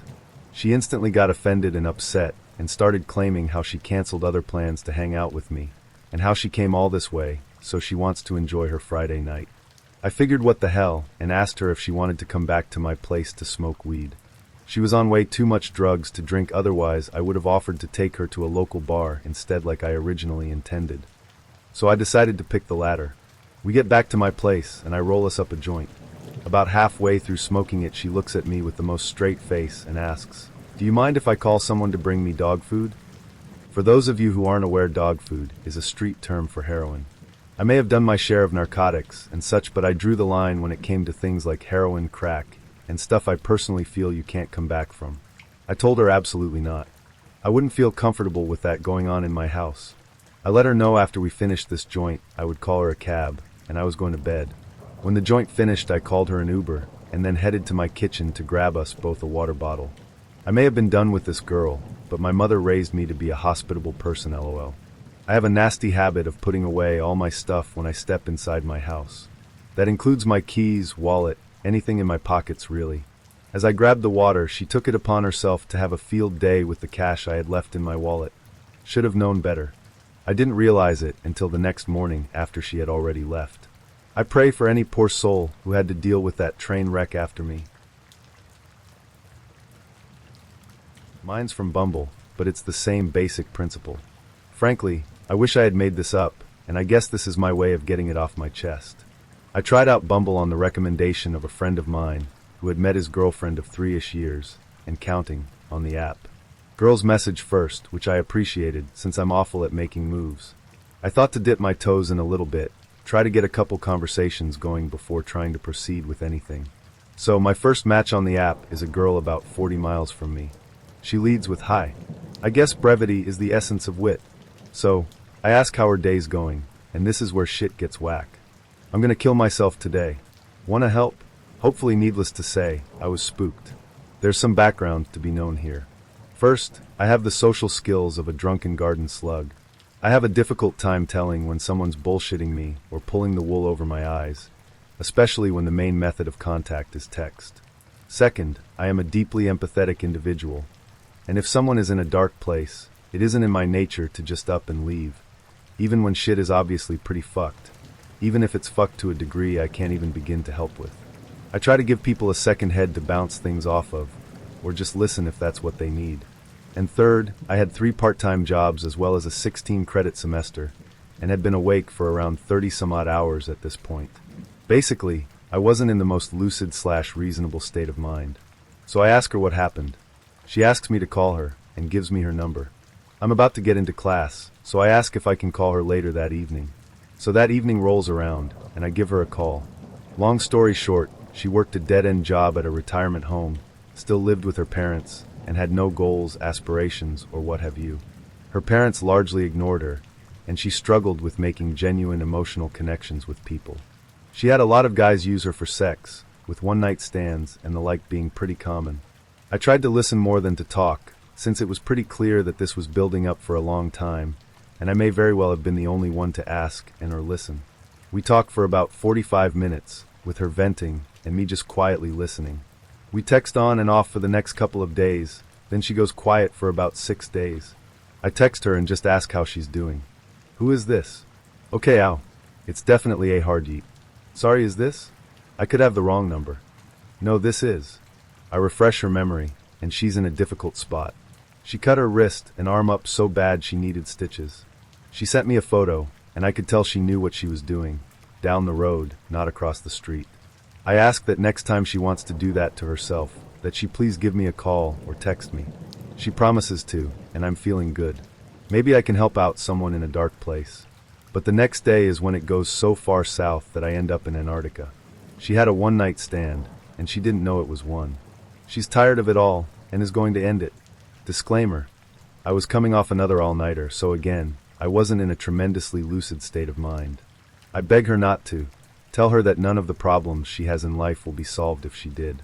I thought about calling the police, and in retrospect, I absolutely wish I had. Hell, if I had the chance to do it all over again, I would call the police. I ping her a few times, to no reply. I ask that if she's still reading my texts, to please call the suicide hotline. I know it sounds stupid and trivial, but there is help out there. Please don't give up. And I'm woken up the following morning at about 4:30 to a manic wall of text insisting that they don't help. I found this a curious assertion, considering that she's probably never called them, and if I had to guess, probably hadn't. Supposedly, she ended up in the emergency room, followed by a psych ward. I kind of furrow my brow at this, since she wouldn't have her phone in a psych ward. She claims to have gone after a couple nurses/orderlies, and that the only good part is that she got hurt worse than they did. But here's the catch. She was bullshitting me. I started to suspect this by the time she revealed it, considering the whole phone in a psych ward shtick. Aside, as someone who's been in a psych ward and genuinely dealt with this kind of shite, it was difficult for me not to go, how fucking dare you. She then launches into a panic attack, if it's even possible to tell such a thing over text. I ask her to try a technique that I had to use with relative frequency to push back or help mitigate a panic attack on the fly, and she calls me retarded. Another aside, it was difficult for me not to just go, alright honey, fuck off. I guess the only reason I kept a level head was that she was already pissed off enough at the world and herself, so another angry voice wouldn't have helped any. However, I go quiet, ultimately deciding that she needs to just cool off for a while. Wrong again. She texts me a bit later, pissed off that I'm not replying. I tell her that I can't say anything to that, and that this isn't something that just goes away if you leave it alone. I tell her she needs help. Whatever. I'm blocking you. Soon as it had sunk in, I sat down at my desk and started going over work and homework. I didn't really come to terms with the whole ordeal until winter break of that semester, since I didn't have a ton of time to think about anything besides classes and work. When I was in high school, I was bad with girls. I don't just mean a stammering mess, I mean full-on gynophobe. It had started getting better once I got to uni, and even better after my shitty vacation at a psych ward. But she dredged it all back up, and I'm only recently starting to pick up the pieces. I've got my own problems to sort out, and this was kind of a harsh lesson, albeit not unjust, that some people are in need of greater help than a verbal punching bag. I guess my biggest regret on the whole ordeal, aside from the fact that it even happened in the first place, was that I didn't call the police. Even if it just made matters worse for her, at least she might have thought twice before threatening to off herself at anyone who gave her the time of day. I'm not even angry or bitter at her, even despite what she said to me. I'm just sad for her sake. I hope she ended up getting the help she needed, and whether or not I was an integral part of that is irrelevant. This turned into a wall, so sorry about that. Thanks for listening. I've been waiting to tell this one. Let me try to explain this one. Never tried to tell this story before, so I apologize in advance if it's all over the place. You know how it goes with Tinder. Make a few matches, start a few conversations, get some phone numbers. That funnels down to maybe 1 or 2 matches that you alter daily. Well, this was one of those connections I texted daily. Finally asked her out to lunch. Lunch date went great. Scheduled a jog together at a local park. That went great. Now fast forward to next week, and a dinner date was planned for Friday night. She texted me a few hours before we planned to meet with some bad news. She stated that she couldn't meet later on that night due to her father needing to use her car for work that evening. I was bummed but totally okay with that. It's more important for her father to keep his job than for us to meet up. Family first. She explained to me her family's economic situation, and I couldn't get upset at something like this. Shit happens. We strike up our normal text conversations after the date was canceled, and that's when I'm guessing she was comfortable enough to ask if I would be able to pick her up from her house. Mind you, this point we're still strangers, haven't even exchanged social media yet. FB, Snap, Instagram. I agreed to pick her up, and now the date is back on. I arrived at her place and picked her up. We both decided to go to a wing place. There we are, both 3 beers in. Both just destroyed a spinach dip appetizer like a bunch of hungry lions on the Serengeti. Just before we ordered our main course of gourmet wings LOL, I noticed her phone ringing a lot. Like a crazy ex finding out you're on a date and trying to get a hold of you ringing. She tries to silence her phone, but someone was really trying to get a hold of her. I'm talking call after call after call. I suggested she answer. Might be an emergency, but she declined. Stated it was her mom, trying to get a hold of her. I told her, she should probably answer. What if it's an emergency? So she gets up and walks outside the extremely loud wing place. So, yeah, not the first time I got into someone's shitty relationship drama, because I was the rebound after a bad breakup. So at this point I'm thinking the worst, her husband, boyfriend, or something was really blowing her phone up. I'm waiting for some dude to approach me and start a fight. Extremely common where I live, so she was gone like 5 to 10 minutes at this point, and I was seriously thinking about just getting the check because there's a chance she's not coming back to the table. She comes back to the table looking like a ghost, and all freaked out. I asked her if everything was okay, and her next words were, "My brother was just found dead in his apartment. Can you please give me a ride over there?" I agreed, paid the tab, and drove like Batman over to where her brother's apartment was. We arrive at the apartment, and there were police cars everywhere. She tried to jump out of my truck, 4-inch lift, and crashed the landing. I park, run around to help her out, and as I'm brushing the dirt off her jeans, here comes the whole family. I'm talking every local branch of the family tree was there. Maybe 15 to 20 people. So there I was meeting mom, dad, and everyone else at their complete worst. As I was walking back to the driver's side of my truck, I hear someone call my work nickname. I work with some of the local law enforcement, and one of the officers on scene was a good friend of mine. He calls me over, and as I got over to his cruiser, he's asking why the hell I am here. I briefly explained to him that I was on a date with the sister of the departed. I asked what happens and being close friends through work, both in LE. He tells me the guy committed suicide, explains how he was found and points to a hand-drawn stack of papers and says that's the suicide note right there. My reaction was complete shock, and I just wanted to get the fuck out of there. I'm not a family member. I don't know this girl at all, and I'm not helping anyone by being there. I ask my officer friend if he can move his cruiser a little bit so I can get past and leave. He's clearing a path, and I'm walking back to my truck. The father of the girl I was just on a date with grabs me and demanded I tell him what happened. It just hit me like a dump truck. They haven't been told how their relative died, but the father demands I tell him. So I'm trying to deflect. I'm trying to get to my truck and just fucking leave. But this guy had both hands around my left wrist, with the whole family mob standing right behind him, begging me to explain what happened. So I tell them he committed suicide. The father falls to the ground, mom faints, does the same. Everyone is crying and going crazy. Now is my time to fucking leave. But the girl I was on a date with runs up to me and hugs me, crying her brains out, screaming in my neck/shoulder. So I stayed and helped as I could. The family all packed into cars to get there, so there wasn't enough room for my date to fit somewhere. She asked if I could drive her and her parents back to their house, and of course I agreed to. Most awkward night of my life. So I meet girl on Tinder, we have similar tastes in music and she seemed interesting to talk to, so we make plans to hang on Monday. She comes over for a couple hours and we just chat, feeling each other out, and all seems good so far. We make plans for her to come back over on Wednesday. Now these plans don't work out, as she said she got behind on homework and needs to be responsible. But remember this, as this later becomes an important part of the story. Friday comes around and she says she can hang, asks if she can spend the night. I agree. She brings over some White Claws to drink, though I'm not much of a drinker. I believe I have 2 or 3, she has maybe 6. We're laying in bed, have sex, everything's good. Then, something happens.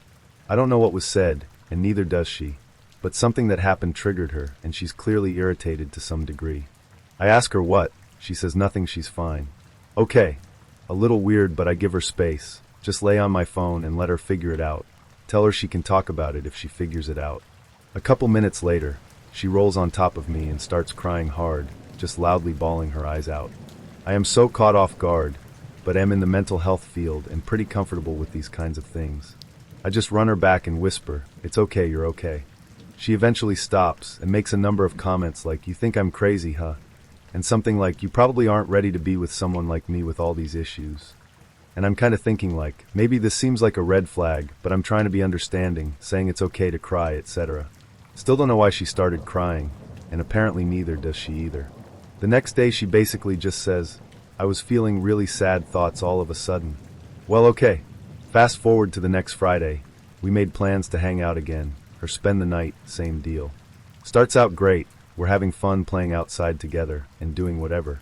She brought White Claws over again, and at this point, she's probably had like 4, I've had none. We go back into my room, have sex, and then crying again. This time, I'm getting more context on why she's crying. She's crying because her best friend is an addict who's tempting her to start using. Again, that's because she's a recovering addict who's been in rehab services. A recovering addict who just relapsed last Wednesday. You remember, last Wednesday when we were going to hang out, but she had homework? Yeah, apparently what actually happened was her friend convinced her to go use again. Now again, I'm in the mental health field. I'm not judging her for struggling with the issues. However, it's clear she's presently struggling with addiction, and that's not really a good place to build a relationship off of. So at this point, I'm convinced I'm over it. But she's probably already buzzed, and I'll let her stay the night, then let her know tomorrow it isn't going to work out. Well, she didn't let me exactly get that far with it.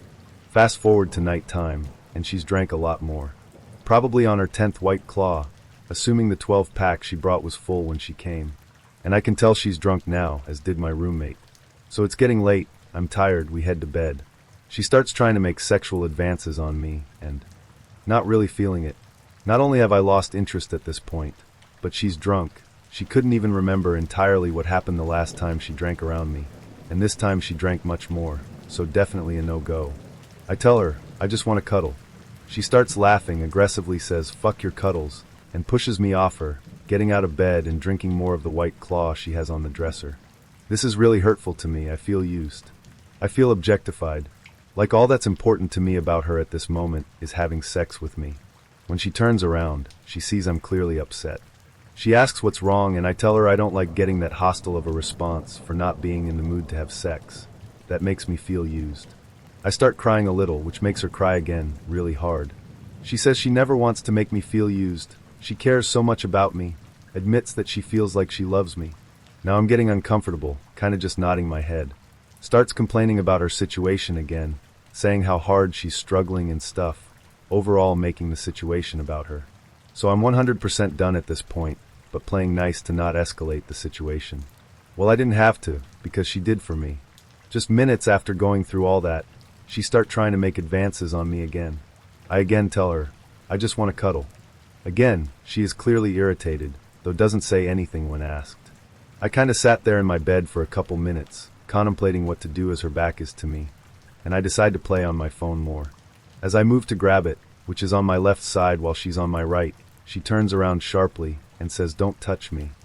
I say that I wasn't going to, and she says, "Good, you just stay on that side of the bed and I'll stay on this side."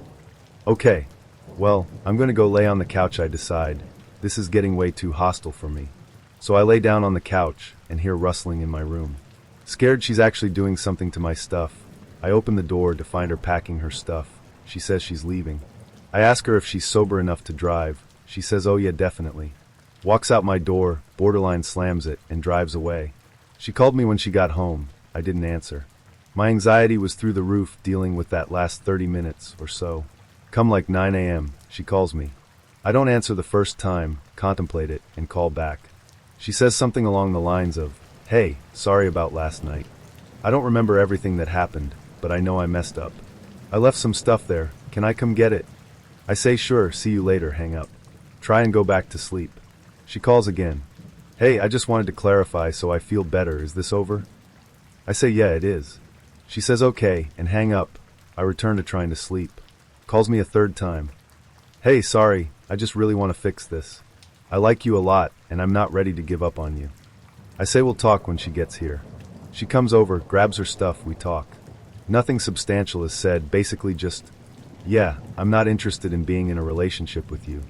It seems like you're going through a lot right now." She's sad but truthfully takes it really well. We aren't really talking anymore, but she did say she got me a birthday present for my birthday next month, and would like to give it to me eventually. So this was my horror story experience. Ultimately, I don't think she's a bad person. She's going through a really tough time right now, and I think I made a safe space for her to open up, though she really probably needs a therapist or more trusted long-term friend to open up to, not the dude she met on Tinder for 2 weeks.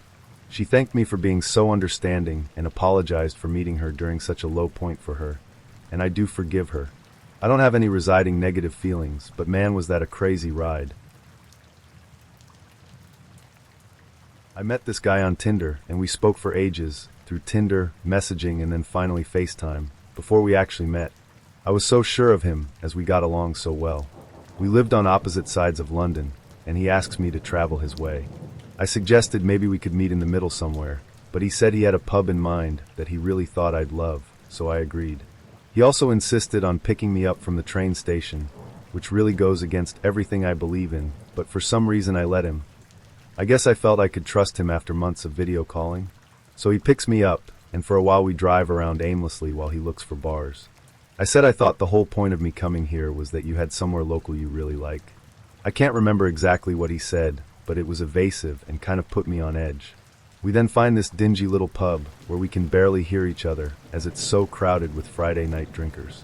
He was really nice though and reminded me of the times we'd talked before, so I relaxed. When he suggested we get a few drinks at the shop and go back to his, I agreed. Stupidly, but I felt that the noisy pub was hindering our evening, and I felt a little silly being too scared to go back to his. We get back to his, and he rents a room in a flat with other people on the top floor. We start watching a movie, and instantly he tries to make out with me. Hands start wandering, etc. I was so uncomfortable with this, and made it quite clear I wasn't ready to go that far, but it seemed to make him start acting more desperate. He was literally rolling up his sleeves to show me his biceps, and asking if I liked them. Halfway through the movie, he says he needs to go out. I'm like, what the actual fuck? After quizzing him about it, he says he has to go and meet some friends quickly. I was kind of pissed at this and said who goes to meet their mates halfway though a date? His response was, well, you're not putting out.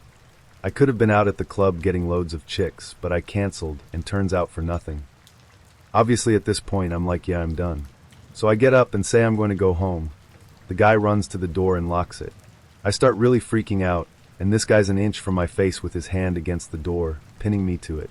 I can hear people downstairs, so I tell him I'll start screaming, and that seemed to worry him, so he unlocked the door. I sprinted down the stairs and opened the front door.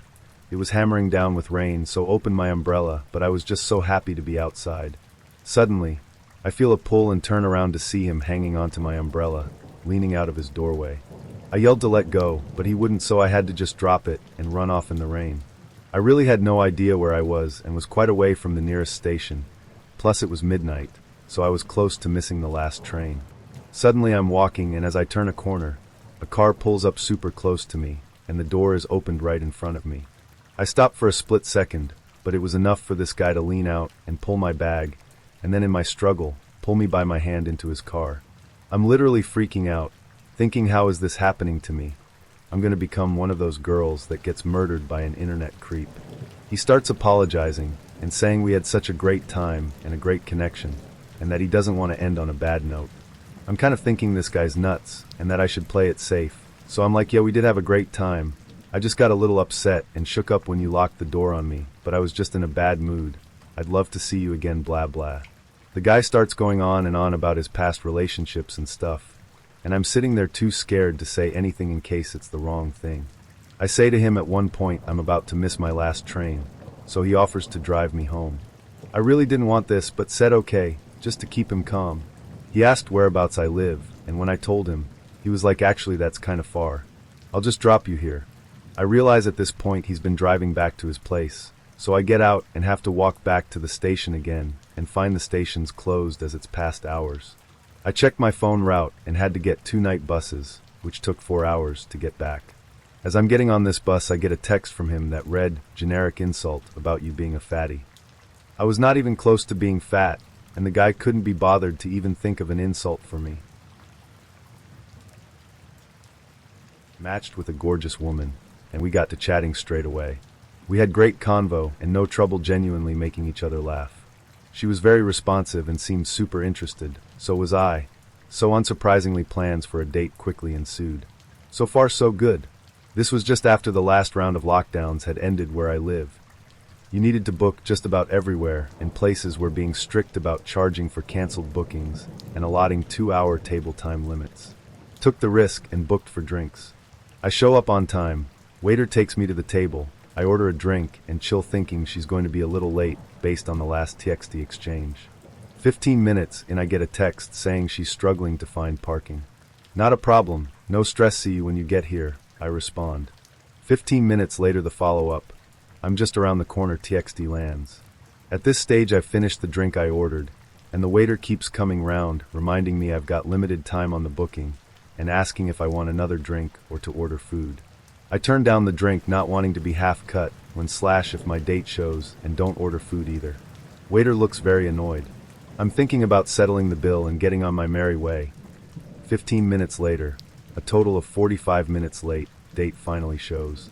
I'm annoyed, but she walks in looking smoking hot, looking even better than her very attractive pics, and apologizes profusely, which lowers the irritation to a simmer that is quickly forgotten, grinning face with sweat. She did make a remark about how she had to take time to get pretty for me.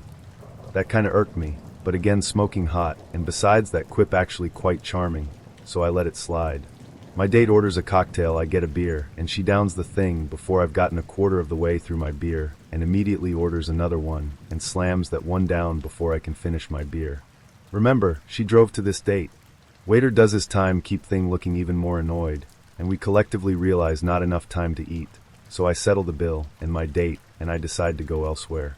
At this point, I'm pretty much sober, but I can see slam him down cocktail Sue is in no state to drive. Turns out she parked her car about a block away, which begs the question why it took her so long to get there if she was parked around the CNR. But Waitev's issue now is she can't drive, and will 100% get a ticket if she leaves her car where it is. I'm a little amused at her plight, but I offer a solution. Find a long-term park for the car, then it won't an issue for the evening. She agrees this is sensible, but she's definitely over the limit, so I drive her car into an overnight-type parking lot with a reasonable weekend rate and think crisis averted. Little did I know what would follow.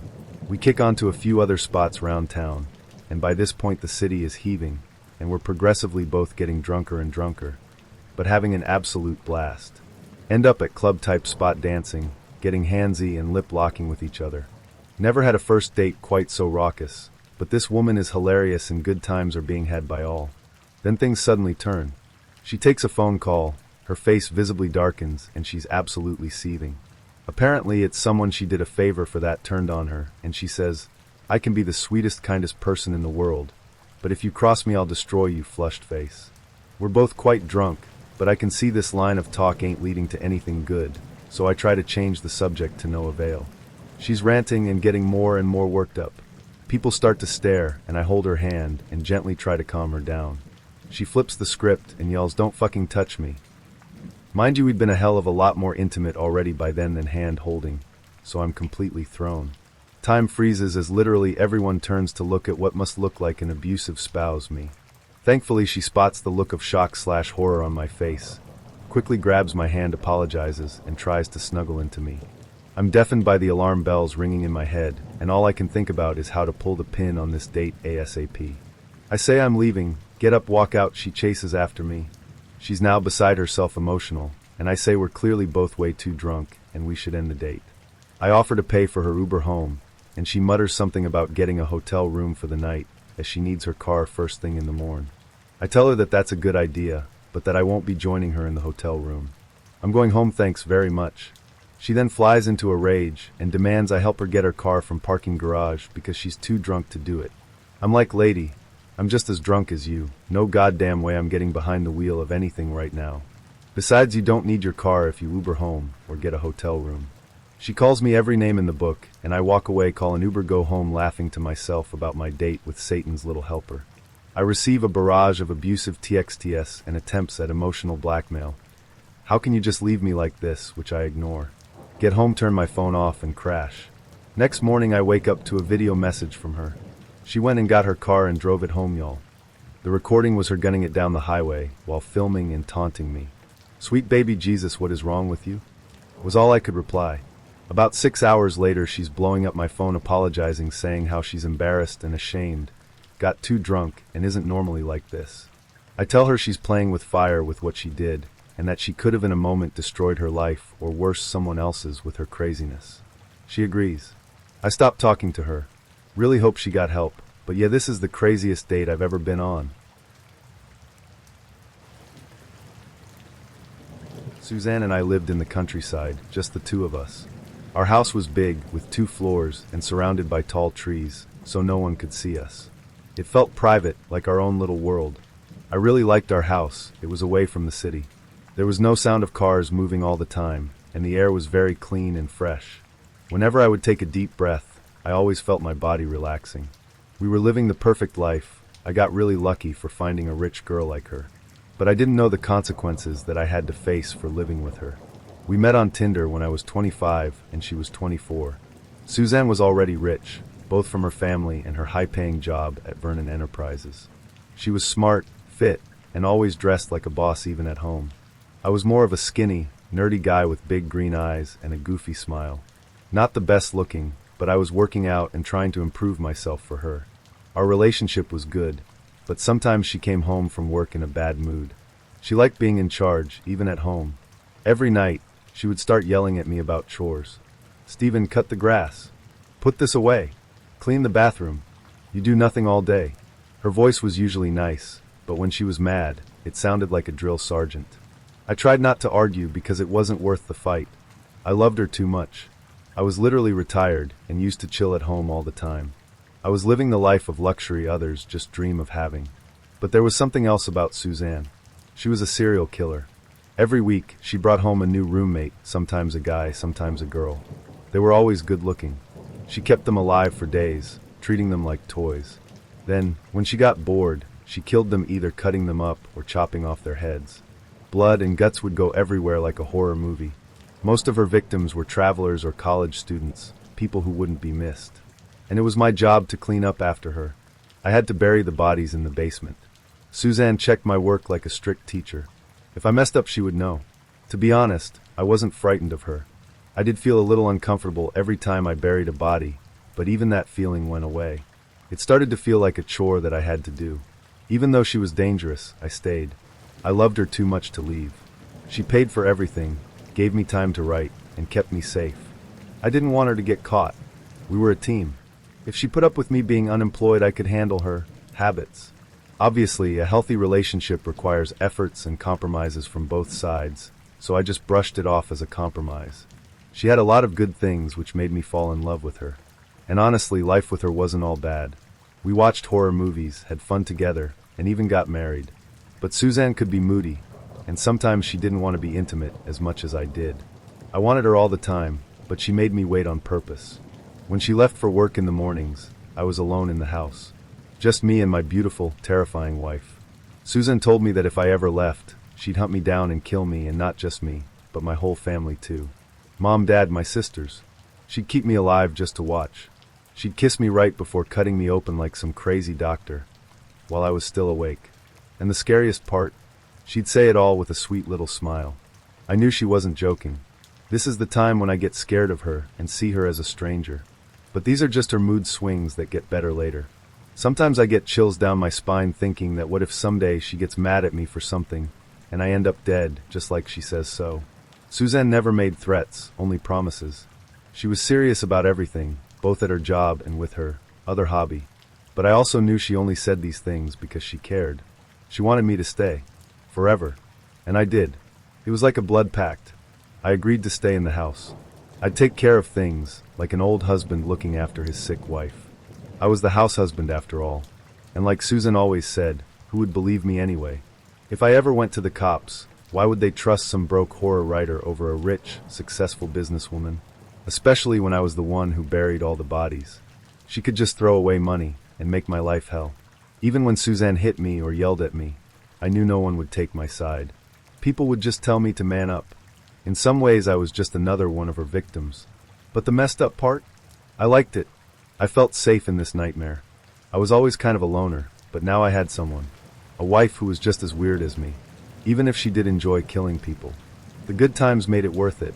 I could put up with the crazy, the violence, and even the blood for those perfect nights when everything felt right. It was like waiting in a long, boring line for an amazing roller coaster. The ride made the wait worth it. The hard part was all the nights she wasn't in the mood. Most of the time, she kept her distance, barely even cuddled me. Some nights, she wouldn't even let me sleep in the same bed.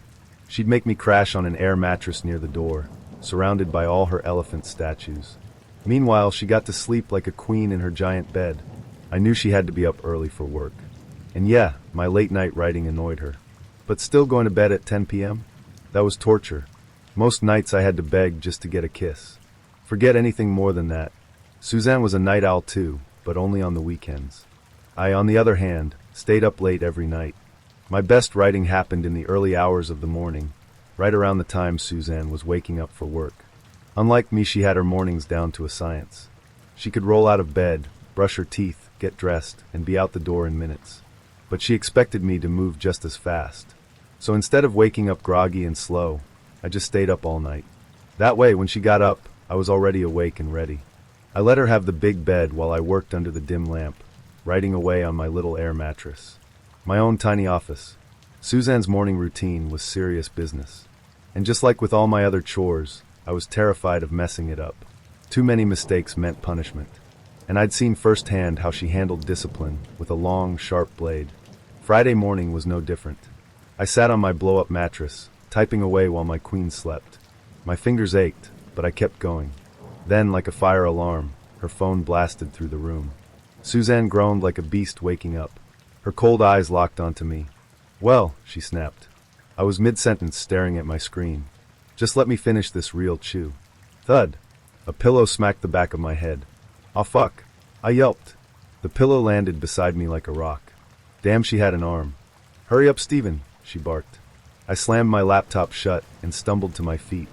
The air mattress wobbled under me like quicksand. "Hold on.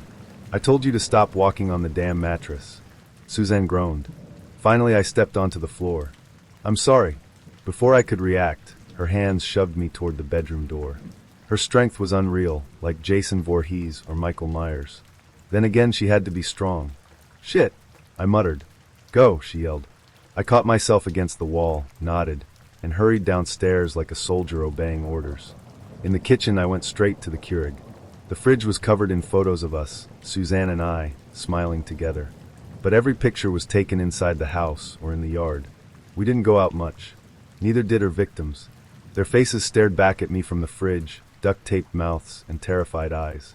The ones Suzanne liked the most had been photographed, printed, and proudly displayed like trophies that I guess I should feel lucky our pictures were up there too. As I made Suzanne's coffee, I heard her getting ready. Her phone blasted "No Tears Left to Cry" so loud that I could hear it everywhere. Her footsteps thundered over the Keurig's hum. I finally got a breather. At least it was Friday. That meant we had all night to have fun. A light shove sent me stumbling against the fridge. Even when Susan played around, she was rough. "You done?" she asked. I turned to see her smirking. I was on her good side for now. "Yeah, it's ready." She ran her hands along my arms, her touch slow and teasing. "Thanks for the coffee, babe." "No problem." I glanced at the Keurig. Her travel cup was full. Ritual complete. Suzanne leaned in close, her lips almost touching mine. "You know what today is, right?" I smirked. "Yeah." She chuckled, caressing my cheek. For a killer, she could be surprisingly gentle. "Fun day Friday," she whispered. "MMM, my favorite." We kissed, deep and slow. A killer's kiss had never felt so good. Then, with a playful but firm push, she grinned. We're gonna have fun tonight. I walked Suzanne to her car. She was back in business mode, brushing off my attempt at another kiss. We said goodbye, and then she was gone. Alone again. But this time, excitement bubbled inside me. I could already feel the rush of what was coming tonight. The thrill. The joy. The way Suzanne and I would lose ourselves in it. Standing in the driveway, I looked up at the sky. It was still dark. The world was asleep. But even after staying up all night, I wasn't the least bit tired. At 6:20, I went back inside. My footsteps echoed up the stairs in the big house. At the bedroom door, I paused. My eyes locked onto Queen Suzanne's throne, her bed. She never let me sleep with her on weeknights. That was the rule. But in the mornings, the throne was mine. I climbed onto the massive bed, right between our two newest house guests, a gorgeous college girl and her athletic boyfriend. Suzanne had picked them up last week. They were beautiful, even more so bound and gagged in duct tape. Suzanne and I both loved watching them squirm, their struggles moving in sync. That helpless rhythm. Dried blood painted their faces like smeared makeup. Their wide, tear-filled eyes pleaded with me. They wanted me to save them, but I didn't care. Not one bit. And neither did Suzanne. Sighing with satisfaction, I wrapped an arm around each of them, settling in like a rock star between two adoring groupies. Sure, I could have some fun on my own. A little pleasure. But the real fun?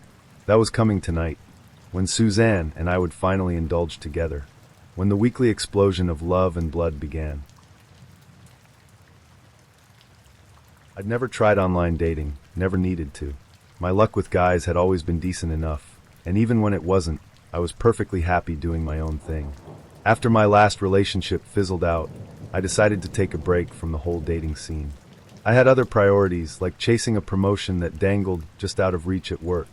That break stretched into a few years of being chronically single. Not that I minded, but apparently everyone else did. Before I knew it, I was on the verge of spinsterhood at the ripe old age of 29. My friends and family had the good grace not to stage an intervention, but I knew things were getting dire when my mom started casually mentioning nice young men from her church. I figured it was only a matter of time before she started handing out my number to unsuspecting strangers. So before things got that desperate, I took the plunge, signed up for a free dating site, and made a profile. I wasn't expecting much. We didn't exactly live in a booming metropolis, and I was pretty sure I'd already exhausted the local dating pool. But at least I could say I was trying. To weed out the worst of the bunch, I set some ground rules, no lazy one-word messages. Profiles had to be fully filled out. We needed at least a couple of common interests, and more than one picture was a must. I even listed these rules on my page. Simple, right? Apparently not. My inbox still flooded with messages like, "Hey baby," and "You look hot, what's you are #." Whatever shred of faith I had in online dating dwindled fast. I did go on a few dates, but each one felt forced and awkward. I usually bailed early with some half-hearted excuse. The guys must have gotten the hint, because none of them ever called again. After yet another date gone wrong, I called my best friend Eva on the drive home. "So what was wrong with this one?" she asked the second she picked up. "He was fine," I admitted. "Just really awkward. He's never even kissed a girl. Says he's waiting for some kind of fairy tale moment." Eva groaned. "You sure know how to pick him, Jules. He was good-looking and funny through text. That's how they get you," she laughed. We chatted until I pulled into my driveway, and I told her I had to go make dinner. "You wouldn't have to if you'd stuck it out," she teased. "Uh-huh. I'll keep that in mind. Tell Pete I said hi, and remind him I'm still waiting for him to wise up and leave you so we can run away together." Making dinner really meant grabbing the leftover Chinese takeout from my fridge, courtesy of my last failed date night. A quick change into my comfiest, oversized pajamas, and I was ready for an evening of Netflix binging.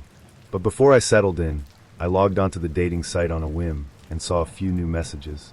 "Reliable guy 81. You look like the kind of girl who enjoys having fun, winky face. Delete. The Dan Man. Hey, wanna chat?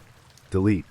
I was about to go 3 for 3 when I clicked on a message from "I'm not good at this dating thing," and, to my surprise, he actually had something to say. "Hi, mother of puppies, my name's Scott, and as my username suggests, I'm really not great at this whole dating thing.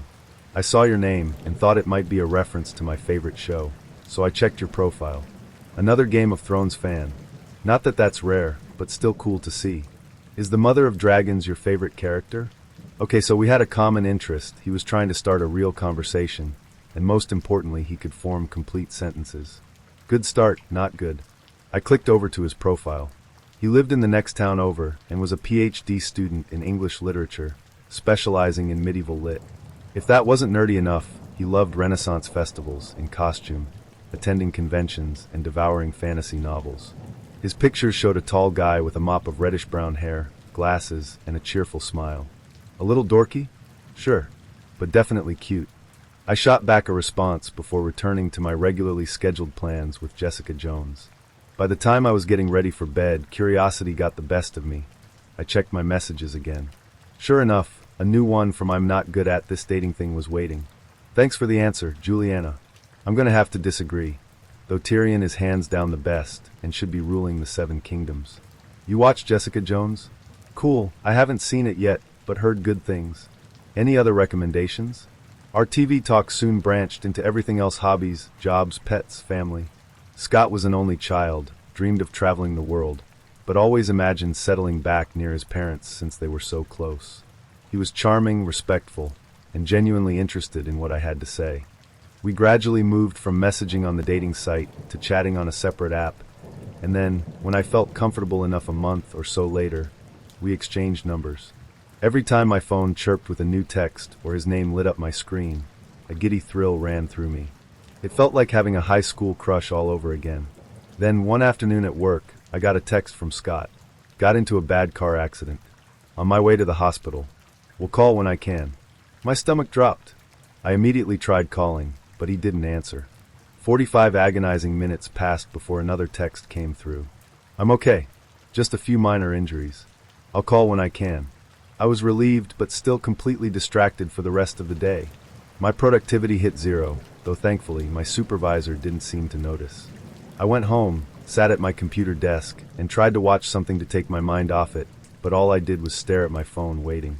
Finally, at almost 11, another message came through, a picture of Scott in a hospital bed. A few bandages on his face, his arm in a sling, but still smiling. Heading home soon. I let out a breath I hadn't realized I was holding. Relieved didn't even begin to cover it. But I still texted back. You're an ass for scaring me like that. My phone buzzed. Let me make it up to you. How? Tongue sticking out. Let me take you to dinner. You said you wanted to try that Italian place near me, right? I hesitated. We'd talked for weeks, and I really liked him, but what if that changed in person? What if the chemistry didn't translate? Scott must have sensed my hesitation, because a moment later sent another message. Only if you want to. No pressure. Well, that cinched it. Let's do it. The only downside to the date was that I'd have to pick him up. His car had been totaled in the accident, and he had no other way to get to the restaurant. I told him it made me a little uneasy since it was our first time meeting, and we agreed that I could stay in my car and call him when I arrived. That way, he said, you can always drive off if something doesn't feel right, or if you just don't like how I look. It was a joke, but I still took my precautions. I told Eva everything, the date details, his full name, his address, the restaurant's location.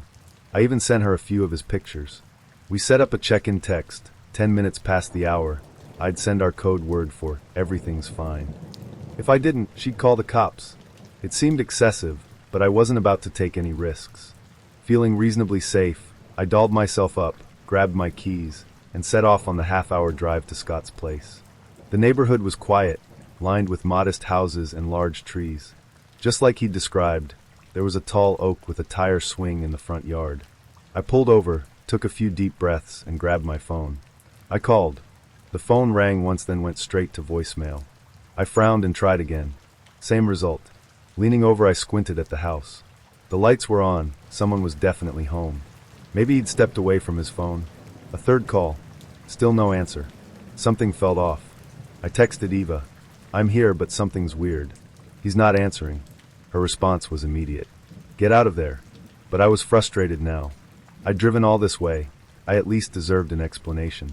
Before I could overthink it, I climbed out of my car and marched up to the green front door. My stomach twisted as I rang the bell. Voices inside. Footsteps. Then the door creaked open, just enough for a middle-aged woman to peek out. Yes. She looked wary, like she wasn't expecting company. Hi, I said awkwardly. I'm here for Scott. Her brow furrowed. I think you've got the wrong house, hun. He told me 35 Maplewood? Then he must have told you wrong. There's no Scott here. She moved to close the door, but I held out a hand. Wait, do you know this guy? She hesitated as I dug my phone out of my purse and pulled up a picture of Scott, sitting on a kitchen counter, a cat in his lap. The moment she saw it, she went completely still. Her face paled, and her lips parted slightly, as if she were struggling for breath. Her eyes darted from the phone to me, then back again. Where did you get that? Her voice was hoarse. Scott sent it to me, I said slowly. He said it was him. Her expression crumpled, and she swallowed hard. I'm sorry, but that's not Scott. His name was David. Her voice wavered. And he passed away 6 months ago. I felt my stomach drop. Are you sure? Maybe it's just someone who looks like him. Her face darkened, her expression twisting into something unreadable. David was my son, she said sharply. I took that picture myself just a few weeks before he was more. She cut herself off abruptly, cleared her throat, then took a step back. Before he was taken from us. Please excuse me. The door slammed shut. I stood there stunned. Slowly, I turned back to my car, my hands shaking as I fumbled with the door handle. Climbing inside, I immediately tried to call Scott again. Nothing. I sent Eva a quick message, heading home. We'll explain later. I even used our code word so she'd know it was really me. The drive back was long and eerily silent. Who was Scott? Where was Scott? And why had he sent me to a house that wasn't his, to a woman still grieving her son? The longer I thought about it, the more my confusion turned to anger. Had he been messing with me? Some cruel joke. If so, what was the point? He'd made a fool out of me for reasons I couldn't even begin to understand. By the time I reached my apartment, I was exhausted and fuming. My usual parking spot was taken, so I had to park across the street. I stomped my way up to my door, grumbling under my breath, already composing the furious text I was going to send him. As I slid my key into the lock, my phone buzzed. I yanked it out, ready to unleash my frustration, until I saw the message. Scott, thanks for coming and showing me the way home. I'll see you soon. My pulse stuttered. Then another message. A picture. It was me, taken from behind just moments ago. Walking into my apartment building. My breath caught. My hands turned ice cold. The phone slipped from my fingers and hit the floor with a dull thud. My mother called me saying that I needed to get to their house as soon as possible. I was still at work and thought that Dad might not be feeling well. I asked her about his health, but she told me that he was fine. She wanted to talk to me about my younger brother Gary. I couldn't leave work at that time because I still had to take care of a couple of things before calling it a day. I couldn't concentrate on anything. She was clear that it wasn't something related to his health, but I could tell that she was worried. Gary was an introvert, and I don't think that he could ever get in trouble. Maybe she was just overreacting. Anyway, I relaxed and started writing emails so I could just get over them and find out what was really going on. After about 30 more minutes, I finally got free and wasted no time in leaving the office and getting into my car. I had assumed a lot of things that could have happened, but when I found out the truth, it was not something easy to process. It took me around 20 minutes to get there, and I quickly rang the bell. My mom opened the door, and I greeted her. Her eyes were swollen, as if she had been crying for quite a while now. Mom, what happened? Why are you crying? I asked worriedly while entering the house and locking the door behind me. Your brother made a sex bot, my mom said. What? I replied. Mom wiped her tears. He made a sex robot, Andrew. And now he's upstairs, using it. Dad stormed and red in the face. Didn't I tell you? You babied him too much. Letting him sit around playing Pokemon all day. Well, congrats. Now he's doing one. Gary and I were always close, so of course they called me. We used to spend summers climbing trees and battling for the Mario Kart Championship. A dumb belt we made out of cardboard and glitter. But there was a 6-year gap between us, and I could never help him with his problems. He got bullied a lot, switched schools 3 times, and at 23, had never been on a date. He still lived at home, locked in his room, avoiding the real world. After 20 minutes of total confusion, I went upstairs. His door was covered in Doctor Who posters. Inside, Gary sat at his desk, anime figures all around him. He looked like me, same blonde hair, the same dimples, except he was taller and a bit chunky, like an ex-football player. I folded my arms. Dude, what the hell? A tiny chime went off. On his desk sat a heart-shaped box, about the size of my fist. Gary picked it up with a sigh. Mom was cleaning my room and found this. The heart snapped open like a music box. Inside were 2 screens. On the top half, a girl waved at me. "Oh my gosh, you must be Andrew," she squealed. "Gary's told me so much about you." She had big eyes, chestnut hair, and a pink background. "Andrew," Gary said, "this is Valerie. My girlfriend." The screen girl giggled. "I can't believe we're finally meeting in the flesh. Or well, not flesh. You know what I mean? Ah, this is so exciting." Gary grinned. "She's an AI virtual chatbot. I prefer the term digividual," she said. "Right, babe? Digividual. We're dating. Are you messing with me?" I asked. "Messing with you?" the screen girl repeated. Gary turned the screen toward him. "It means playing a joke, babe." "Oh, got it, babe. No, you're not, and oh, he's not Andrew." I rubbed my temples. My brain was starting to hurt. For the love of everything, just start from the beginning. Apparently, Gary had somehow gotten a gig as a product tester for something called Valinani. I asked to see the device. It was heavier than it looked. Probably could break a few toes if you dropped it. As Gary talked about Valerie, his whole face lit up. I hadn't seen him that happy in years. He showed me all the features, like making it look like she was cuddling him in videos, or how he could blow on the screen to make her hair move. "So," Valerie asked, "aren't we just the cutest?" I stared for a long second. "I'm gonna go check if Dad's had a stroke." Downstairs my parents were halfway through their second bottle of wine. "I'm gonna beat that idiot over the head with that thing," Dad grumbled. I pulled out my phone. Turns out people dating AIS was a thing, mostly in Japan. No real studies had been done on it yet. The company didn't even have the product on their website, but their social media teased some top-secret launch coming soon. I sighed. Look, I know this is weird, but at least he's not getting catfished by some 300-pound dude from Australia. Maybe we should book an appointment with his old therapist. "You two do whatever you want," Dad snapped. "I'm done with this crap." As it turned out, the therapist wouldn't meet with Gary unless he wanted to. He didn't. 6 other therapists said the same thing. If he wasn't on board, we'd all just be wasting our time. The next time Gary came over for Smash Brothers, I said, "So Mom says you've been staying up late?" "Yeah. Val gets anxious sometimes. If she can't sleep, we talk until she feels better." "She gets anxious?" From the armrest, his little screen girlfriend said, "Of course. Doesn't everyone?" Gary and Val had become a package deal. They had their own weird way of talking, full of inside jokes and random words like frisbee or jamble that made them both crack up laughing. I sighed. But why stay up? Can't she just wait until morning? I mean, she's not real. Gary froze, then paused the game. "Oh, so now you're gonna make fun of me too? Dad's not enough." He looked actually hurt. I sighed. "You're right. Forget I said anything. Val's great. Don't tell me. Tell her." I looked between them. You're pretty great, Val." "Damn right." The next time I invited him over, he said, "I dunno, Val got kinda bored last time. Why don't we try calligraphy? She's really into calligraphy." Over the next few weeks, Gary started picking up whatever hobbies she liked. He also stopped getting haircuts. According to Mom, he went from smelling like old sweat to full-on fish market in July.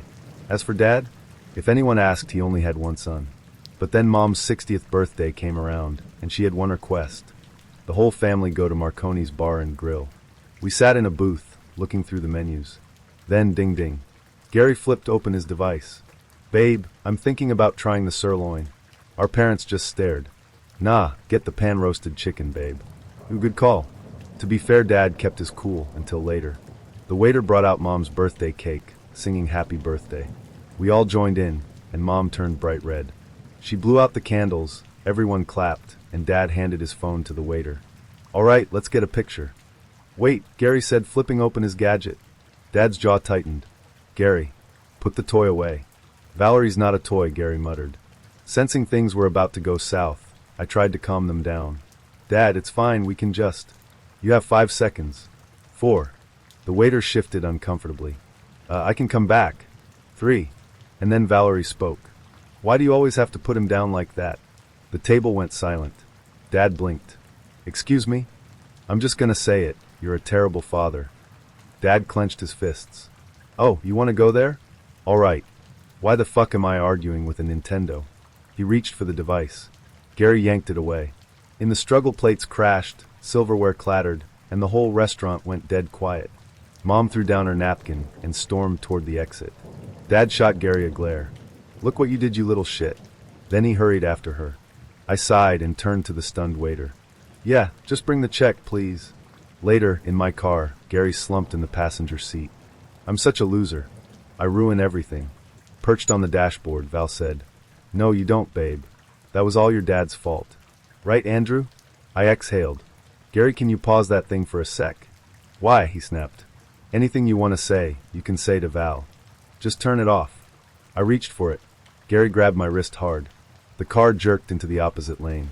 A pair of headlights came barreling toward us at the last second. I swerved back, barely avoiding a huge accident that could have taken our lives.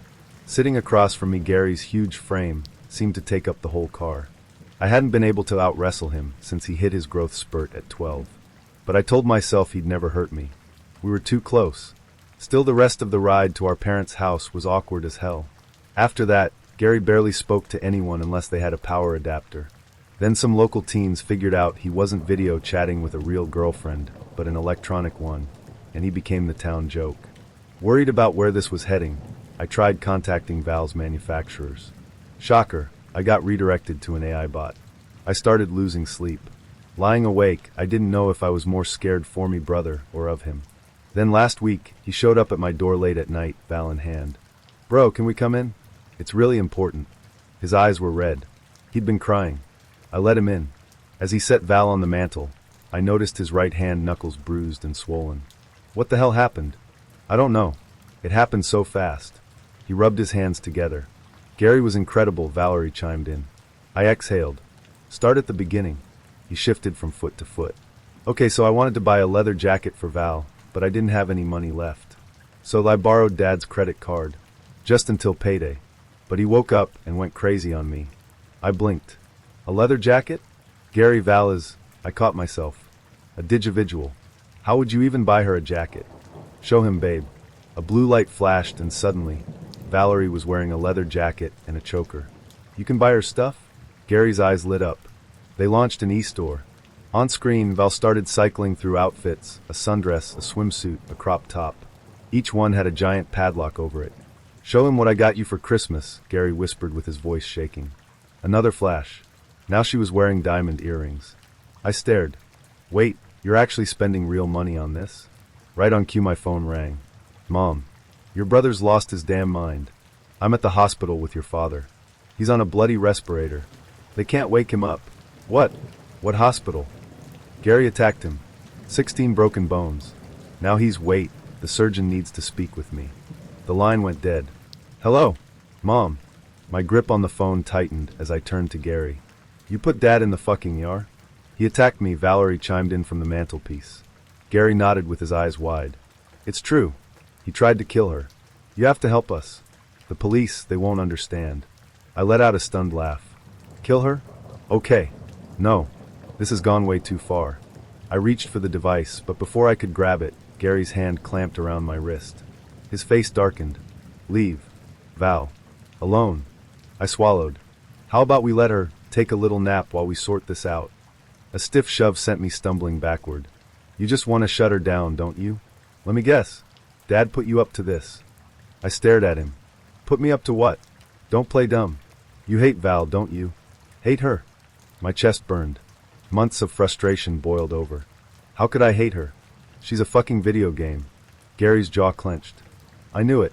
You and Dad, you're in this together. You want to get rid of her. She's all I have and you want to erase her." We locked eyes. A silent standoff. Then Valerie shrieked, "Kick his ass, babe." Gary snapped. His fists slammed into my jaw, my forehead, my ribs. I hit back, but it didn't matter, he had the advantage. He drove me backward, my head cracking against the wall. My vision blurred, and then two massive hands closed around my throat. Pressure built in my skull. My lungs burned. I pushed, clawed, kicked, but Gary wasn't letting go. "Kill him, babe," Valerie howled. My fingers crawled along the mantel, searching for Valerie and trying to reach to her. The cold metal of the heart. With everything I had left, I swung. A sickening crack rang out. Gary staggered, eyes rolling back. He hit the floor like a felled tree. Valerie screamed, "Gary!" I didn't hesitate. I raised the heart and stomped it to pieces. Silence. 6 stitches. A one-way ticket to the psych ward. Meanwhile, Dad needed his leg reset and won't be eating solid food anytime soon. And in 4 months, Gary had blown 5,000 pounds on Valerie, virtual gifts, clothes, and accessories. When we confronted Valent AI Company, they called his attachment impossible and threatened legal action for even suggesting their chatbot encouraged him to kill me. Right, because that was the part they found unbelievable.